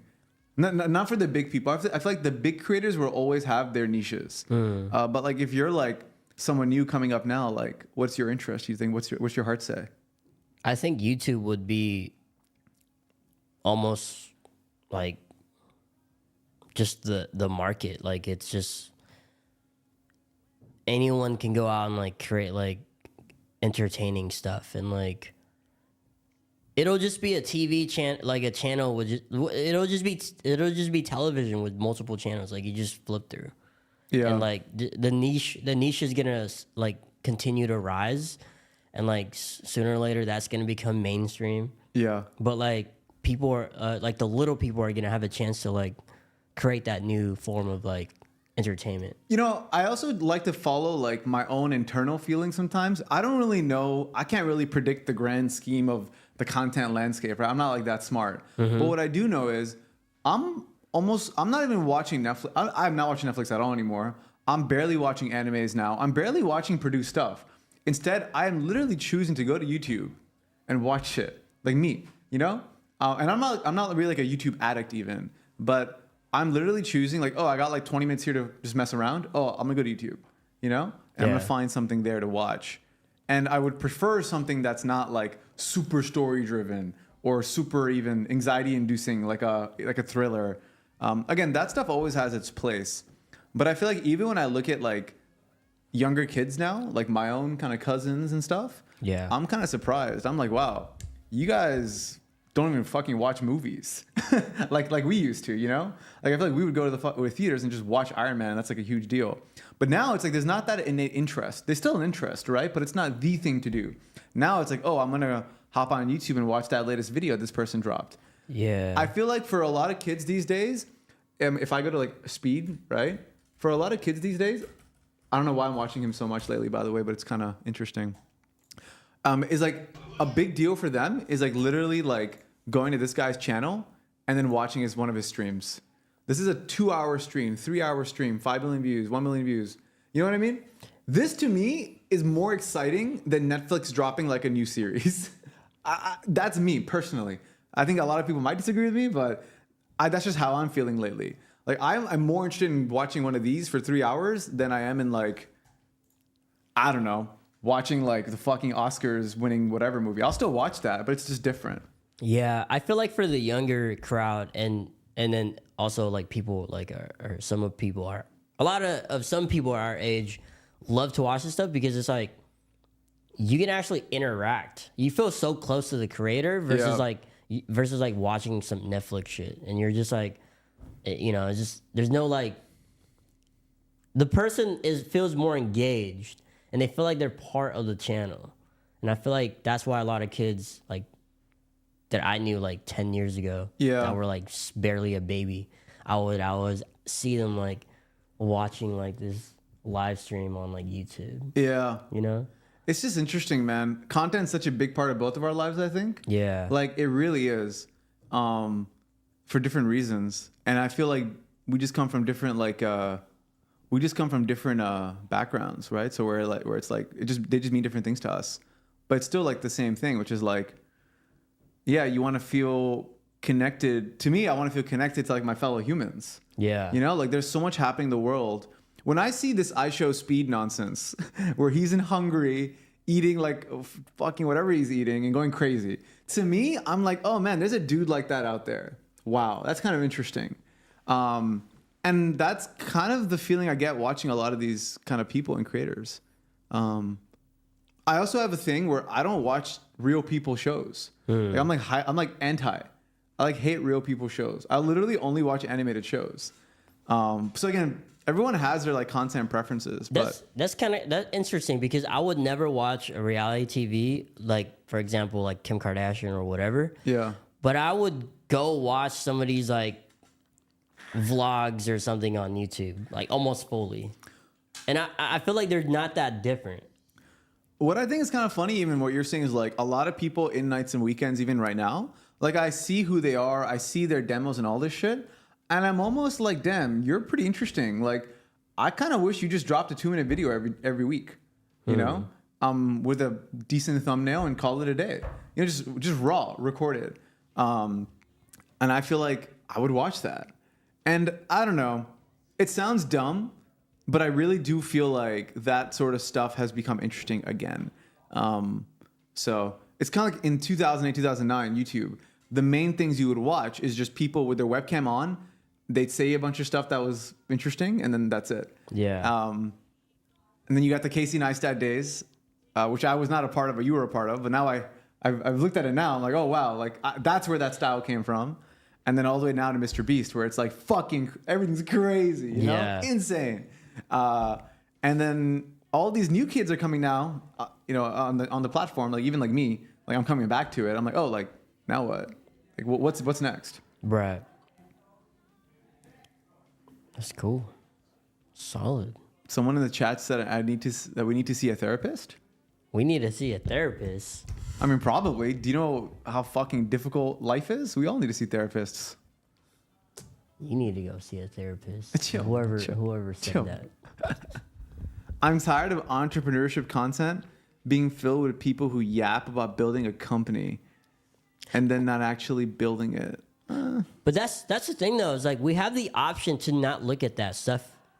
Yeah. We literally like have it in our disposable. Like they literally give us the option. It's like, do you want to like not see this content? Why? Yeah. If not, like you're not interested. Like you have that on Instagram. You have that on YouTube. Like so. Like at the end of the day, we really can't complain about like, oh, I hate seeing this guy telling me like all I need to do is just keep going. You know what I mean? I actually don't mind those people. Yeah. I kind of you know those stupid like fucking like hope core is what it's called. It's not Yeah. hope core, but it's also business core. So this hope core is pretty cool, but then you have core, and then you have basically business core is what I think what people like, which is the dudes that are like fucking lifting weights. Yeah. And they're like, oh, let's fucking, we're gonna do this. We don't give up. You know that sort of stuff. Honestly, every once in a while, I like to see one of those. Not every day, maybe like once a month. I'll see a 30-second one and I laugh. And I'm like, oh, that's funny. Right. And I kind of like it. So it's, I don't know. You don't have to. I think what's interesting nowadays, man, is maybe we're really good at it. But whenever we don't like something, I feel like for us, we like to ask ourselves, we're always like, why? Like, why don't I like this? Is this person like just like terrible person? Is this person like why do I think this is cringe? Because honestly, the content that I seem to like the most now is the content that seems the most cringe. But I've kind of figured out for myself that like, oh, why is this cringe to me? And then you learn that, oh, those are just dumb reasons. For example, I think for a lot of people that are our age, like in 25, 26, even college age, like they'll think that this guy is cringe. You know how this guy literally just like it just does a bunch of nonsense, screams, does backflips, just ridiculous. You know. And, I thought he was cringe too for a while. But then I really asked myself, like, why do I think it's cringe? And I didn't have a good reason. It was just my innate response, like, oh, it's cringe. But now I really thought about it. I'm like, actually, no, I don't think so. That's how I felt about Mr. Beast. But you know, I walked into the I went to the bookstore the other week, and I realized like YouTube is just a huge bookstore, but for videos. Like you go through and you look at you judge books by the cover sometimes, and like you're like, oh, this cover looks cool. Let me watch it. Let me read it for a little bit. Let me skim through. And that's exactly what I do with YouTube. Yeah. I don't ever like.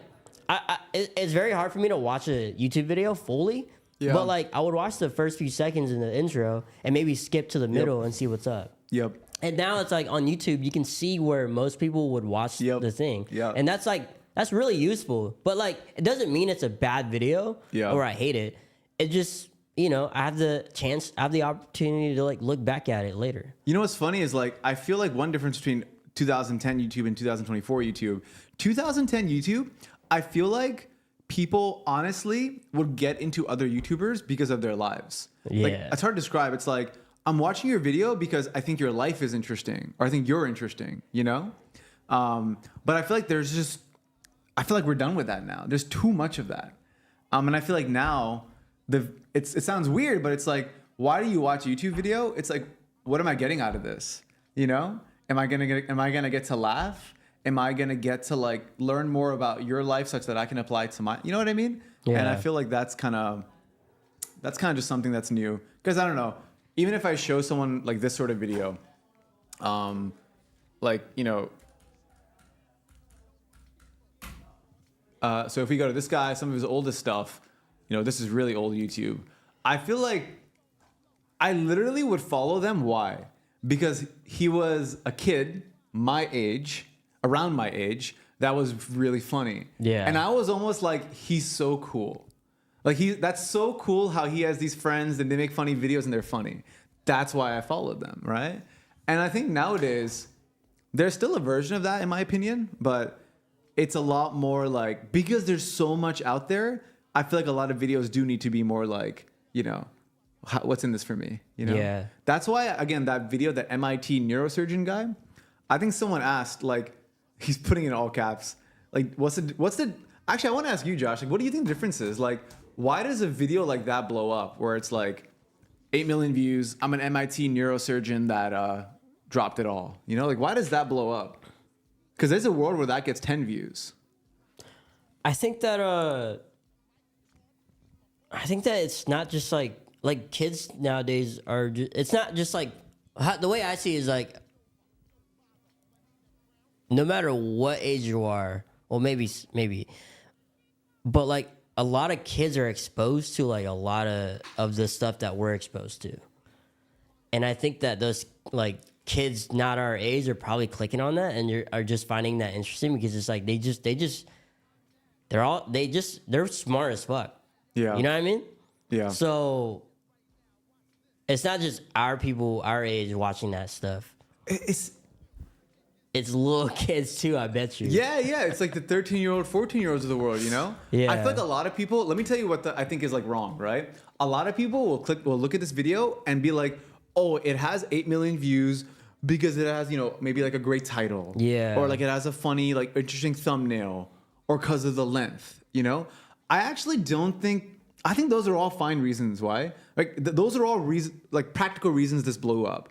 But at a deeper level, like if I made this video today on my channel, you know, a video like this, I don't think that I can copy it necessarily immediately. Mm-hmm. Like what's really important about, you know, just to show chat, you know, show us as well. I think what's really important about this video is that it was just it was such a specific story.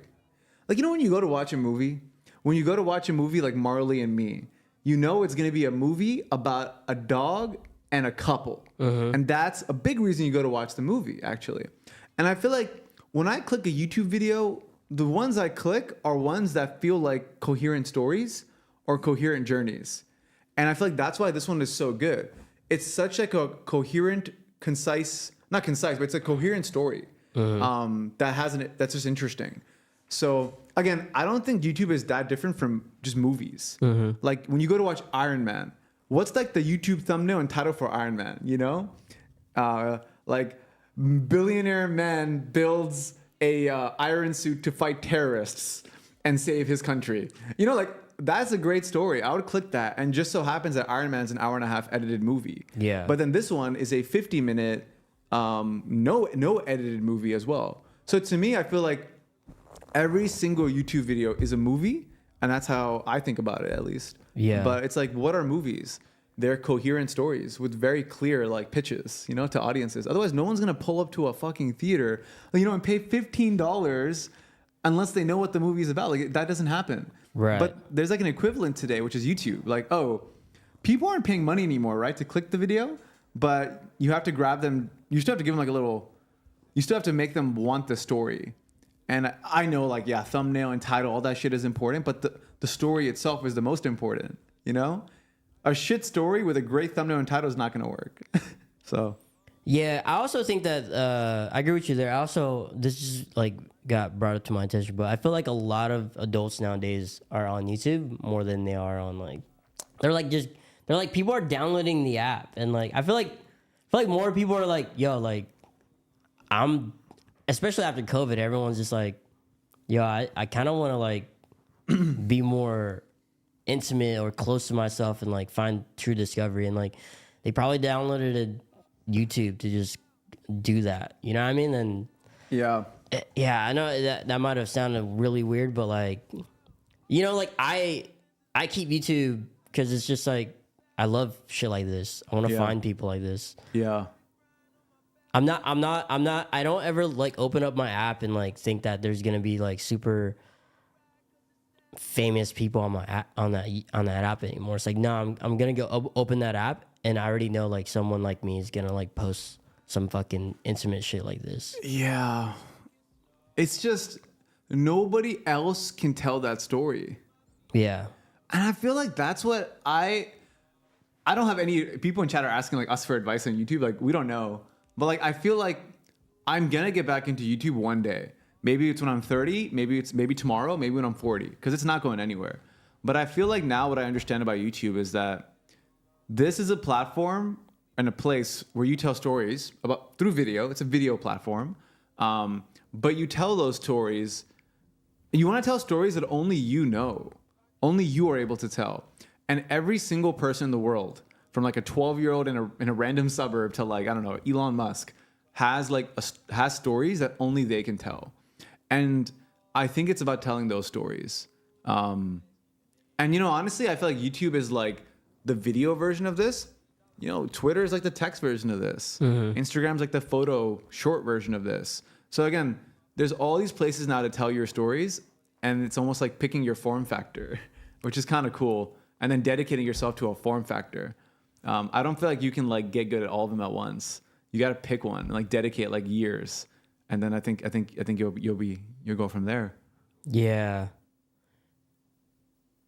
No, that's true. There's a lot of different forms of like mediums you can tell your story through, like Substack, for example. What's like a story that you have that only you can tell because it's your life? Like what's like the one liner of that story if it comes to your mind? Like the first thing comes to your mind. Like something around like it's like a rough title. How I discovered my true passion, you know, or something like that, or how filmmaking became my passion, or like my lifelong career. Yeah. Or why I chose filmmaking as my passion, something like that. Somewhere in around that domain. Why did you? What do you mean? Why did you choose that as your passion? I think because it's just was there like an event or? I think I just had like a lot of validation as an early kid that I was really good at it, and also like I don't know. I was never always like liking it all the time, but every time I went on and like tried to do something else, like for example in college, I actually majored. My first major in community college was I was gonna go in a CS. Really? Yeah, I took Crazy. I took one computer like class that was a prerequisite for like other CS classes, and like I liked the class, but like after the class was done, I got like I got a C grade on it. I like went to my counselor and I was like, nah. I'm gonna switch it to film. Wow, I didn't know that. Yeah, because I was just like, like I don't want to major in film because I'm already good at it, and I can learn on YouTube or whatever, and like I should major in something that's gonna give me a fallback. It's like even that story, like switching from CS to film in my first year in community college. Like that's just a cool story. I'm not even thinking about title. It's just we're not unique, right? But very few people can tell that story. Mm-hmm. You know what's funny? I had your opposite experience. I came in as a film person and I converted to computer science because like I was so pissed at the film program at my school. They were just smoking weed all day and watching fucking like 90s movies and writing essays about them. I'm like, this is stupid. I'm out of here. That's crazy because that was exactly my experience, except the smoking weed part. And the writing essays. We instead of writing essays, we just went like watched movies and went and made movies. Yeah, that's so cool. I'm just like everyone at my school, the film program was like long hair, like smoking weed and like talking about like the good old days of film. Yeah. And I'm like, I'm out of here because I don't identify as like a filmmaker, you know. But I do love making videos. Why did you like? What was your thought process of like I'm gonna major in film? That's all I cared about from the age of like 14 to 18 or 13 to 18. That's all I cared about. When I was 13 years old, I made a PowerPoint. YouTube, I forgot how old it was at that point. So 95 plus 13. What is that? It's 2008. This is 2008. And I see YouTube and I'm freaking out. I'm like, this is the coolest shit I've ever seen. And I remember I make a PowerPoint presentation for my dad and my uncle. Because I asked my dad multiple times, can I post my videos on YouTube? My dad said, no. Because this is the time where MySpace was a thing and kids were getting like, pulled into weird situations, right? So he's like, no, you can't post yourself on the internet. But then you know what? I remember that weekend, my uncle came to town. My uncle, really nice guy. And so I made this PowerPoint presentation for my uncle and my dad to convince my uncle to convince my dad to let me post on YouTube. And so, yeah, man, that's where it started. I get to post my first video. And then from 13 to 18, that's like all I cared about. I had these businesses that were making a lot of money, but I didn't really care about it as much as the video stuff. Yeah. And so when I got to college at 18, I'm like, oh, of course I'm gonna, I don't know about make movies, but I'm gonna make videos. I don't know about movies, but videos, Yeah. You know what's this funny, take? You hear about these, people that will be like, yeah, I had no money as a kid, so I had to go out and, find money. Yeah. Like, Casey Neistat has said that on a podcast that I was listening to the other day.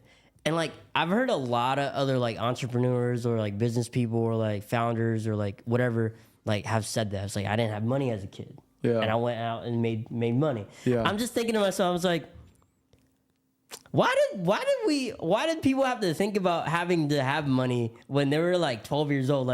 Why was that even a thing, a thought? It's like you should be thinking about what you and your friends should be doing the next day.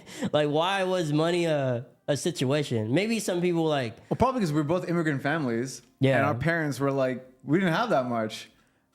I don't know. That's a big part of it. At least my family didn't have a ton, We didn't have, we were far from rich. We were far from at the bottom, Dad was always grinding though. I barely saw my dad most of my childhood. And obviously it's dude was just working, man. Yeah. So he was always worried for me. He's like, yo, how are you going to make money, That's crazy because I never thought money was never I never thought about money as a way it was oh, my dad's fucking struggling every day. I need to go make money and go buy this.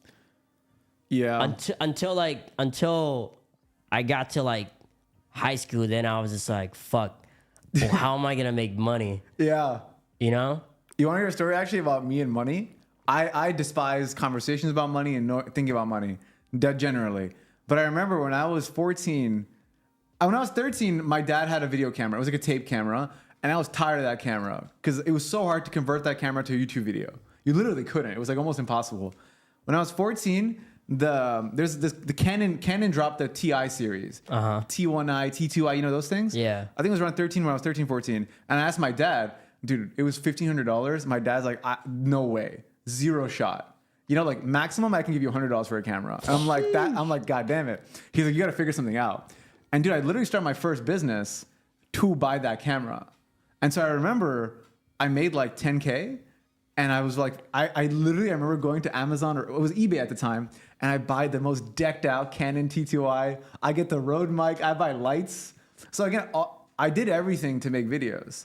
All the videos I made would cost $500 to $1,000. A lot of them. And then I would just literally try to make this e-commerce business I was working on just pop off more and more so I could make more videos because my parents weren't gonna buy me any of the video stuff. That's crazy though. How old were you? When I started the video stuff? Nah, the business, the e-commerce business. The business was 14, but then it really started working on 15. It took a year. That's crazy to me. At 15 years old, you made $10,000.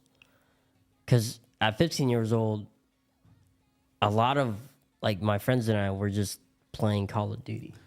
I know. It's just it wasn't that weird though. It wasn't that weird for me because I don't know. I just thought I need $1,500 for a T2i, or I need $3,000 for the ultimate pack. I still remember, bro, in my head on eBay, it was called the ultimate bundle for the Canon T2i, and they give you everything, all the SD cards, fucking cases, lights. You know those giant pictures where they give you all that stuff. Yeah, it's like a beautiful bundle, bro. That's all I cared about. That's all. I just needed it because I needed to be a video maker, and yeah, I was like, yo, what's the quickest path to that?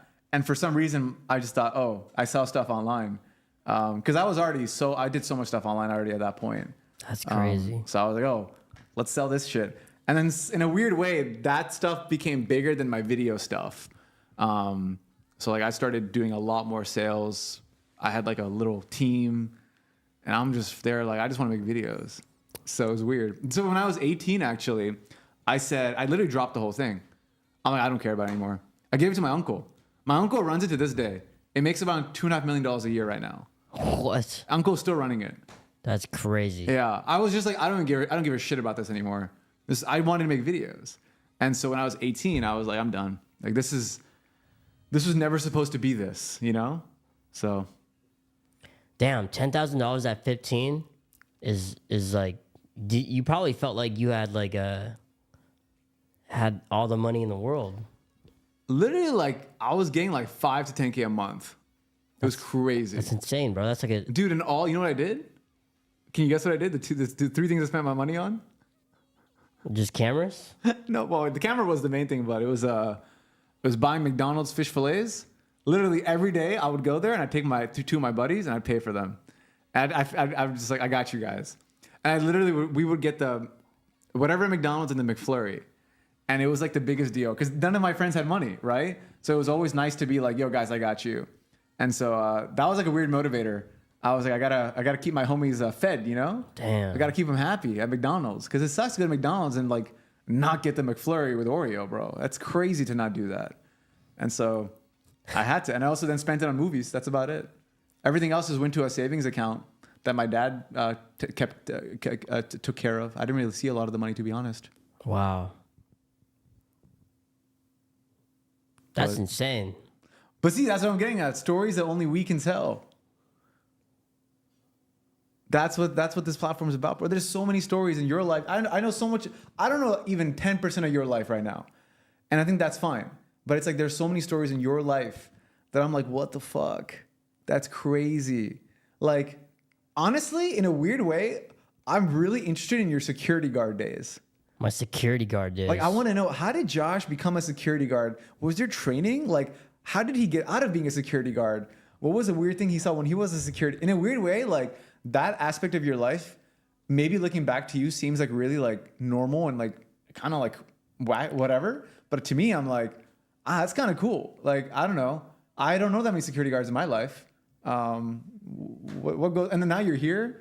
It's like, how does that all work? I don't even know. Yeah, that makes me think. I should write a Substack about that. I love Substack. Yeah. But it's so hard to like get in the flow. Like you wrote a Substack every day.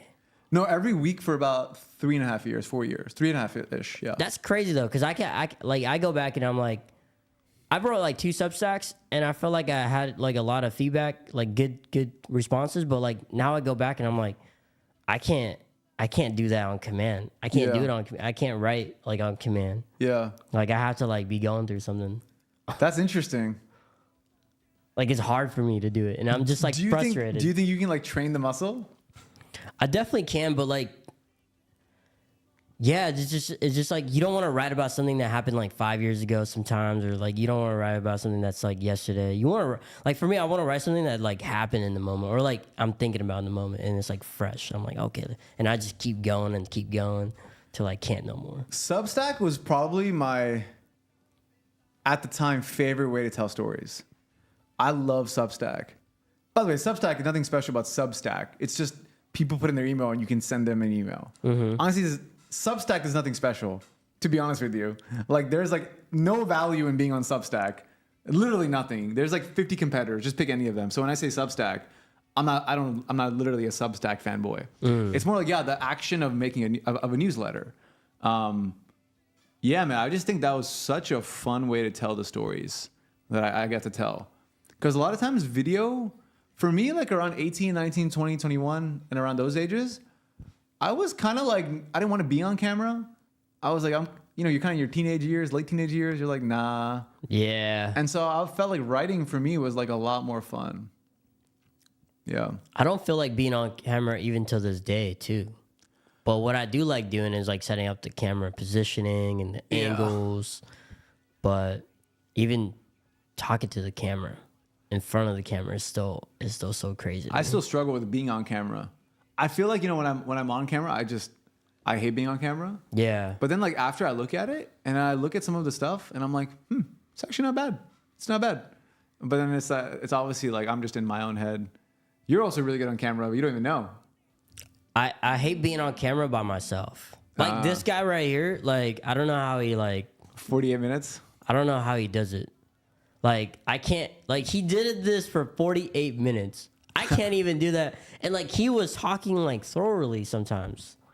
Well, like he was like not perfect, but like to do that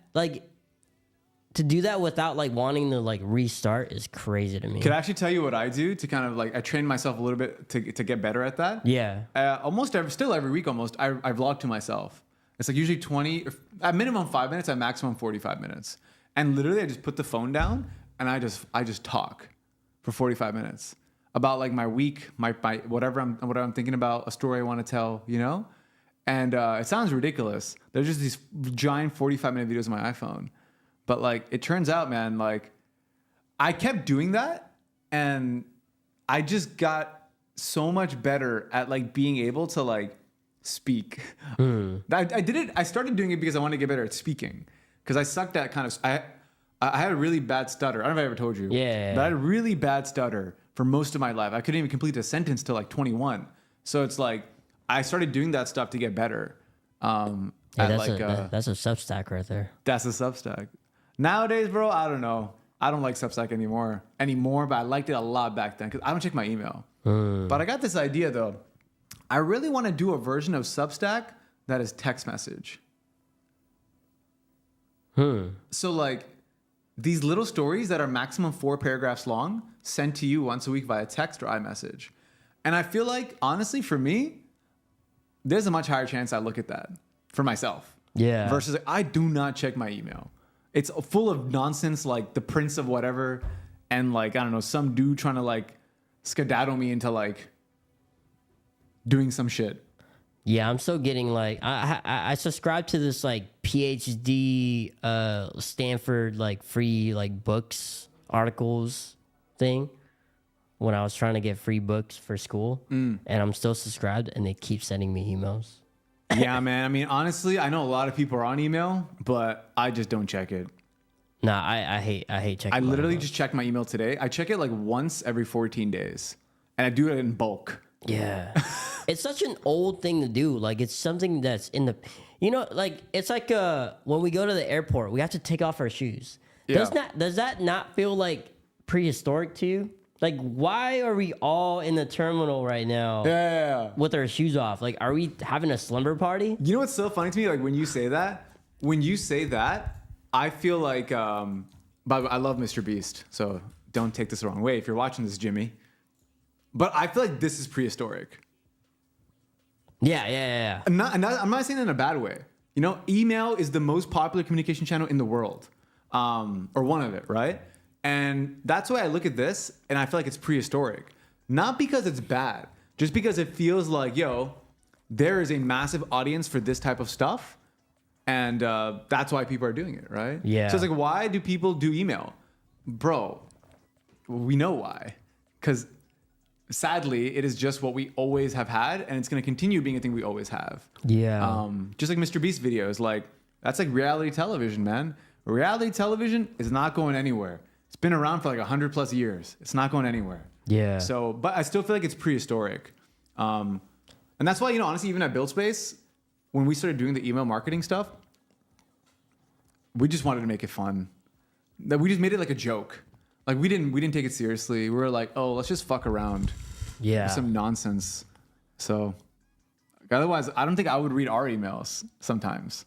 But I should want to, Email marketing is still king. Email marketing is still king? Yeah.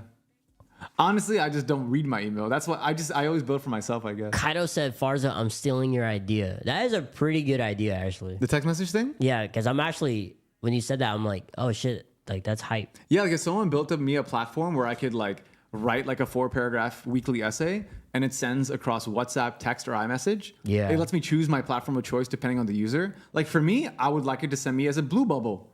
But for like, I don't know, someone else in like, I don't know, in like, my family in Pakistan, it'd be best if it was delivered as a WhatsApp message. Because they don't fucking check their text messages, you know? So. And we all read like long messages on through text. I mean, especially when you get in an argument or something. Yeah, it's kind of like, it reminds you of, the times with your loved ones. Yeah. Where you were fighting over text message. And it kind of feels nostalgic in a weird way. Also, it's just easier. Like for you to write like a 4-paragraph update about your life every Sunday, versus an email, which doesn't even feel that fun anymore. It feels prehistoric. What's crazy is that we're never gonna go back to regular phones with the flip out keyboard. Like I don't think we're ever going back to that.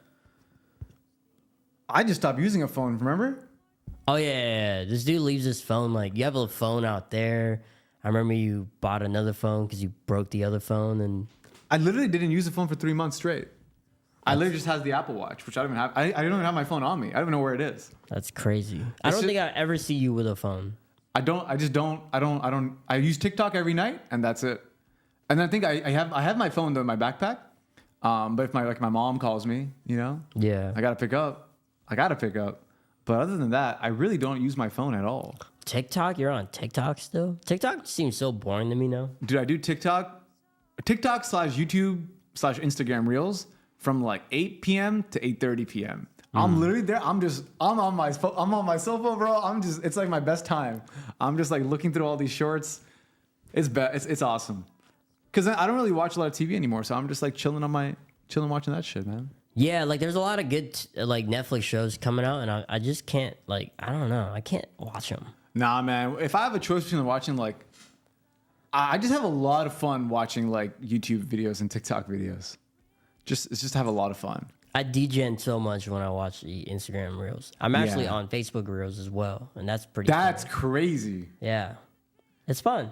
It's like a different. Really? I get to watch like actual movies on there, and then like they don't show the whole thing, but like I get interested, and then I go and convert. I go and Google it. Yeah, I think there's just such a stigma around it. So, I was really against it actually, but Stubborn convinced me like 2.5 years ago or 2 years ago, something like that. Or I remember I was hyper anti-TikTok, anti-short, and I was like, oh man, this stuff is like destroying people's attention spans and shit. And I think Stubborn said something like, then don't let it destroy your attention span. Like, are you that? He's like, are you weak or something? And I'm like, I don't think so. I think I can. And now it's kind of like interesting. I have 30 minutes. I have 15 minutes TikTok, and then 20 minutes YouTube. And I never pass that limit ever. I literally for like years now, I've never passed that limit. Just gotta have some amount of discipline. I feel like a lot of people get sucked in, but yeah, I'm always scrolling through my marketplace, my Instagram Reels, my messenger on Facebook, shit, and then my Gmail. I keep like, it's almost like it's just uncontrollably like addicting. You know what you should do? You should do what I did, because I was also semi-addicted at some point, and I feel like I just bought the Apple Watch, and all I did on the Apple Watch was I left my phone at home. I just had an Apple Watch. Apple Watch has data on it. Someone calls you, if someone texts you, you still get the iMessage, the text message. And that's what I still do. Some days I just leave my phone at home and I just carry the Apple Watch. And yeah, on those, you know those times in your life where you're like content addicted? Yeah. You're literally just fucking going to YouTube, refresh, or Twitter, refresh. And you're doing it. You know it's bad for you. In those moments, I just shut it down. I put the Apple Watch on my wrist and I'm like, no more phone. 2 days minimum. Damn. And it sucks that has to happen, but I mean, this stuff's like crack, bro. Yeah. Yeah. And that's crazy that Stop said, don't let the crack control you. You gonna let the crack control you? I control the crack, bro. I control the crack. Damn. I control the flow and the supply of the crack. I'm a drug dealer. Literally after work every day, I deal crack cocaine. Whoa. He doesn't mean that, guys. Nah. It's not that profitable anymore anyways, by the way. Watch our concurrent views just go down. Bro, we've retained 180 viewers this whole time. Barzo TED Talk. Chat, how do we feel? Is this should we end? This supposed to be 10 minutes. Any of this? Bro, Josh and Farzi, you guys just made me an amazing ad for my buildspace project. Oh shit! What do you mean, bro? Gonna get banned? That's how they fund buildspace. That's how they fund buildspace. Yeah, I just feel like Yo, chat, if you guys are still here, press 1. they're all here, bro. Yeah, but I need to know you guys are actually active. Anything else on this podcast, on the Bonza podcast, that we should talk about? This is a great episode 0. This is like our toy version. We should start a podcast. Yo, we should start a podcast. I'm with it. I don't want to do a podcast though. Like I hate the word podcast. I don't want to call it that. We should just make a video. We should just go live stream and just talk. Can I tell you my idea? I had an idea for a podcast. I like to like read. I like to take domains that are cringe and like kind of redefine them a little bit. Mm-hmm. Kind of like buildspace was like education, right? And I feel like with podcasts, I had this idea where the podcast's name is unlisted. It's literally the title. The name of the podcast is unlisted. So unlisted episode 0, episode 1. And it's a completely private podcast that has unlisted episodes on YouTube. So you need the link to actually access it. We have an Instagram account where we post these, shorts and reels about the podcast, but it's all on a private IG. And, I think so much of our world today is about making something and trying to go big. And I want to be the opposite, which is like, I'm going to make something and only like 1,000 people max, or only 5,000 people max, And I feel like that'd be really kind of a lot more interesting than just like, here's a podcast about, from a filmmaker, Joshua Bonzo, and an entrepreneur, Farzah Majid, and they're going to talk about fucking shit, And I feel like you put that on YouTube, bro, if we do that today, maximum like 1,000 views. You know what I mean?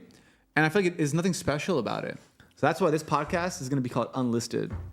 And then it's all private. It's like a private IG, private YouTube channel, and even a private text message list. So when a new episode drops, we text you the link. It's not public. You got to know. Anyways, I've been thinking about that. I do like the idea of that. Is just like one, like I don't know. Would you rather have 1,000 hardcore fans or 1 million fans? Like what the million fans would be what? Like subscribers. 1 million subscribers or 1,000? Let's just call a hardcore fan someone that would fly out to an event of mine. Yeah. I would take, I don't know, 1 million subs is pretty high. I would need then maybe 5,000 then hardcore. 5,000 hardcore fans defined as someone that would literally fly out for 3 days to come say what's up to you is more important to me than 1 million subs for sure. Yeah. Because buildspace, bro, 1,000 people are coming out to our IRL event. Those like 1,000 hardcore believers. Yeah. And so like, that's wild. So I take that all day, bro. I take love all day. Love over numbers. Yeah, I just like, cause like every time I open up the live stream, I'm always seeing the same people. We're always saying something, what's up to each other. Like, that's cool. That's where, you know what we're living in right now? You know what Buildspace, the chat is? We live in a cul-de-sac where we know our neighbors.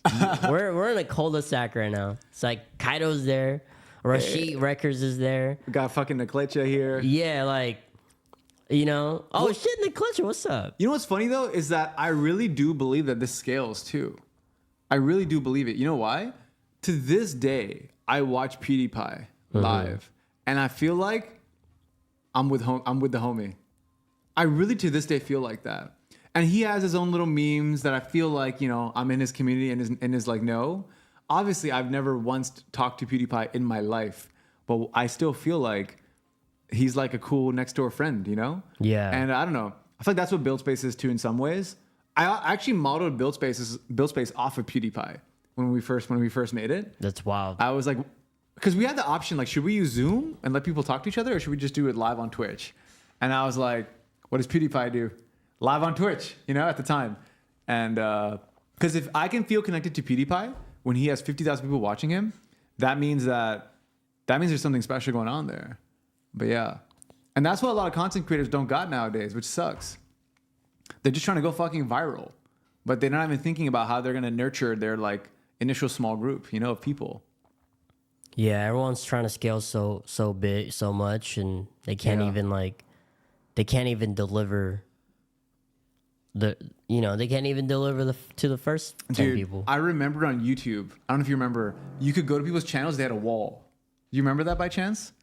You could literally comment on someone's channel.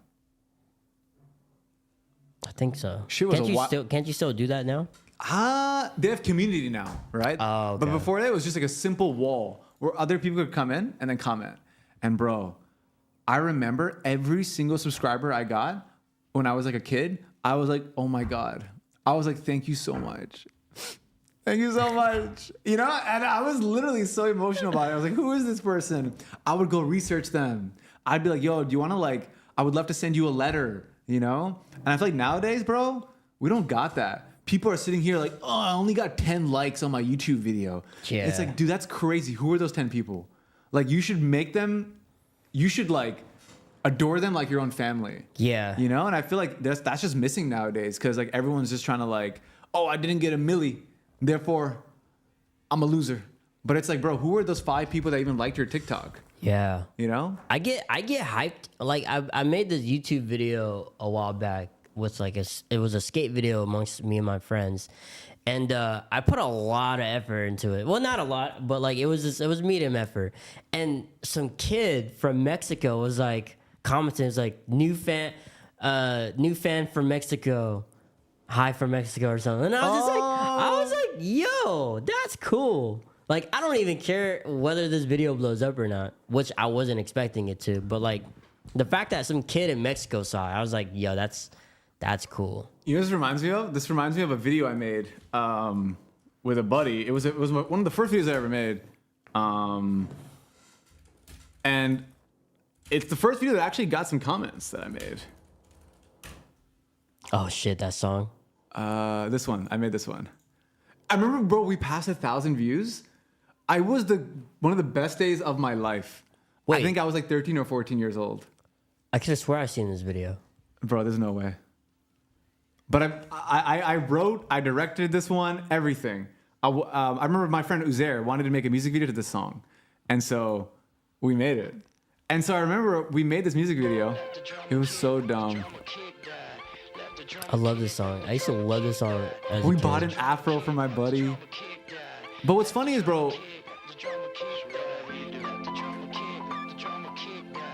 I remember I made the video and it was so fun. And then the comments were the best part. Where it's for the first time someone commented on one of our videos. Oh, shit, is this it? Well, I forgot it was this video with the comments, but it was this video was the first one where I felt like people were watching. People were clicking on it. We passed 1,000 views, Yeah. And we got one kid just saying, you look cute. But there's 3 dudes in the video, so I'm not sure what that means. But that was a big deal, man. This video was a massive deal. 22 subscribers. I remember this was a YouTube channel me and my friends ran. And 22 subscribers was mind-blowing, But again, all I'm getting at is if I were to start a YouTube channel today and I got my first 10 subscribers, I'm sending them fucking chocolates today. I'm giving them chocolates. I'm giving them love, I'm making them feel thank you so much. And I feel I don't know, man, that's not how it works nowadays. Nowadays, you're just trying to work for the algorithm. And it doesn't matter how many fans you get. It doesn't, unless you get a milli, it doesn't matter, Yeah, that's the hard part about being a creator nowadays is that you can actually make it a career, whereas before it's you just wanted to go create things, but now it's it's actually a career path. So it's people identify you as how you're gonna make money. When did you make that skate video? What age were you? Oh, dude, I made that one a year before I joined buildspace. Oh wow. Yeah, but I made some. Dude, you remember? I don't know if you used MySpace and I did not. upload. Did you ever upload videos? I never used MySpace. Dude, I uploaded videos on MySpace, and there was one video that got oh no, it was on YouTube. Was it? Well, I uploaded my first. I think my first video that I ever went back to and saw an astronomical growth in views. Yeah. It was this video where these kids were fighting in the bathroom. And I filmed it with my phone. and I called it bathroom fight. Literally just bathroom fight. Yeah. High school bathroom fight. And I went back to it when I still was able to do that.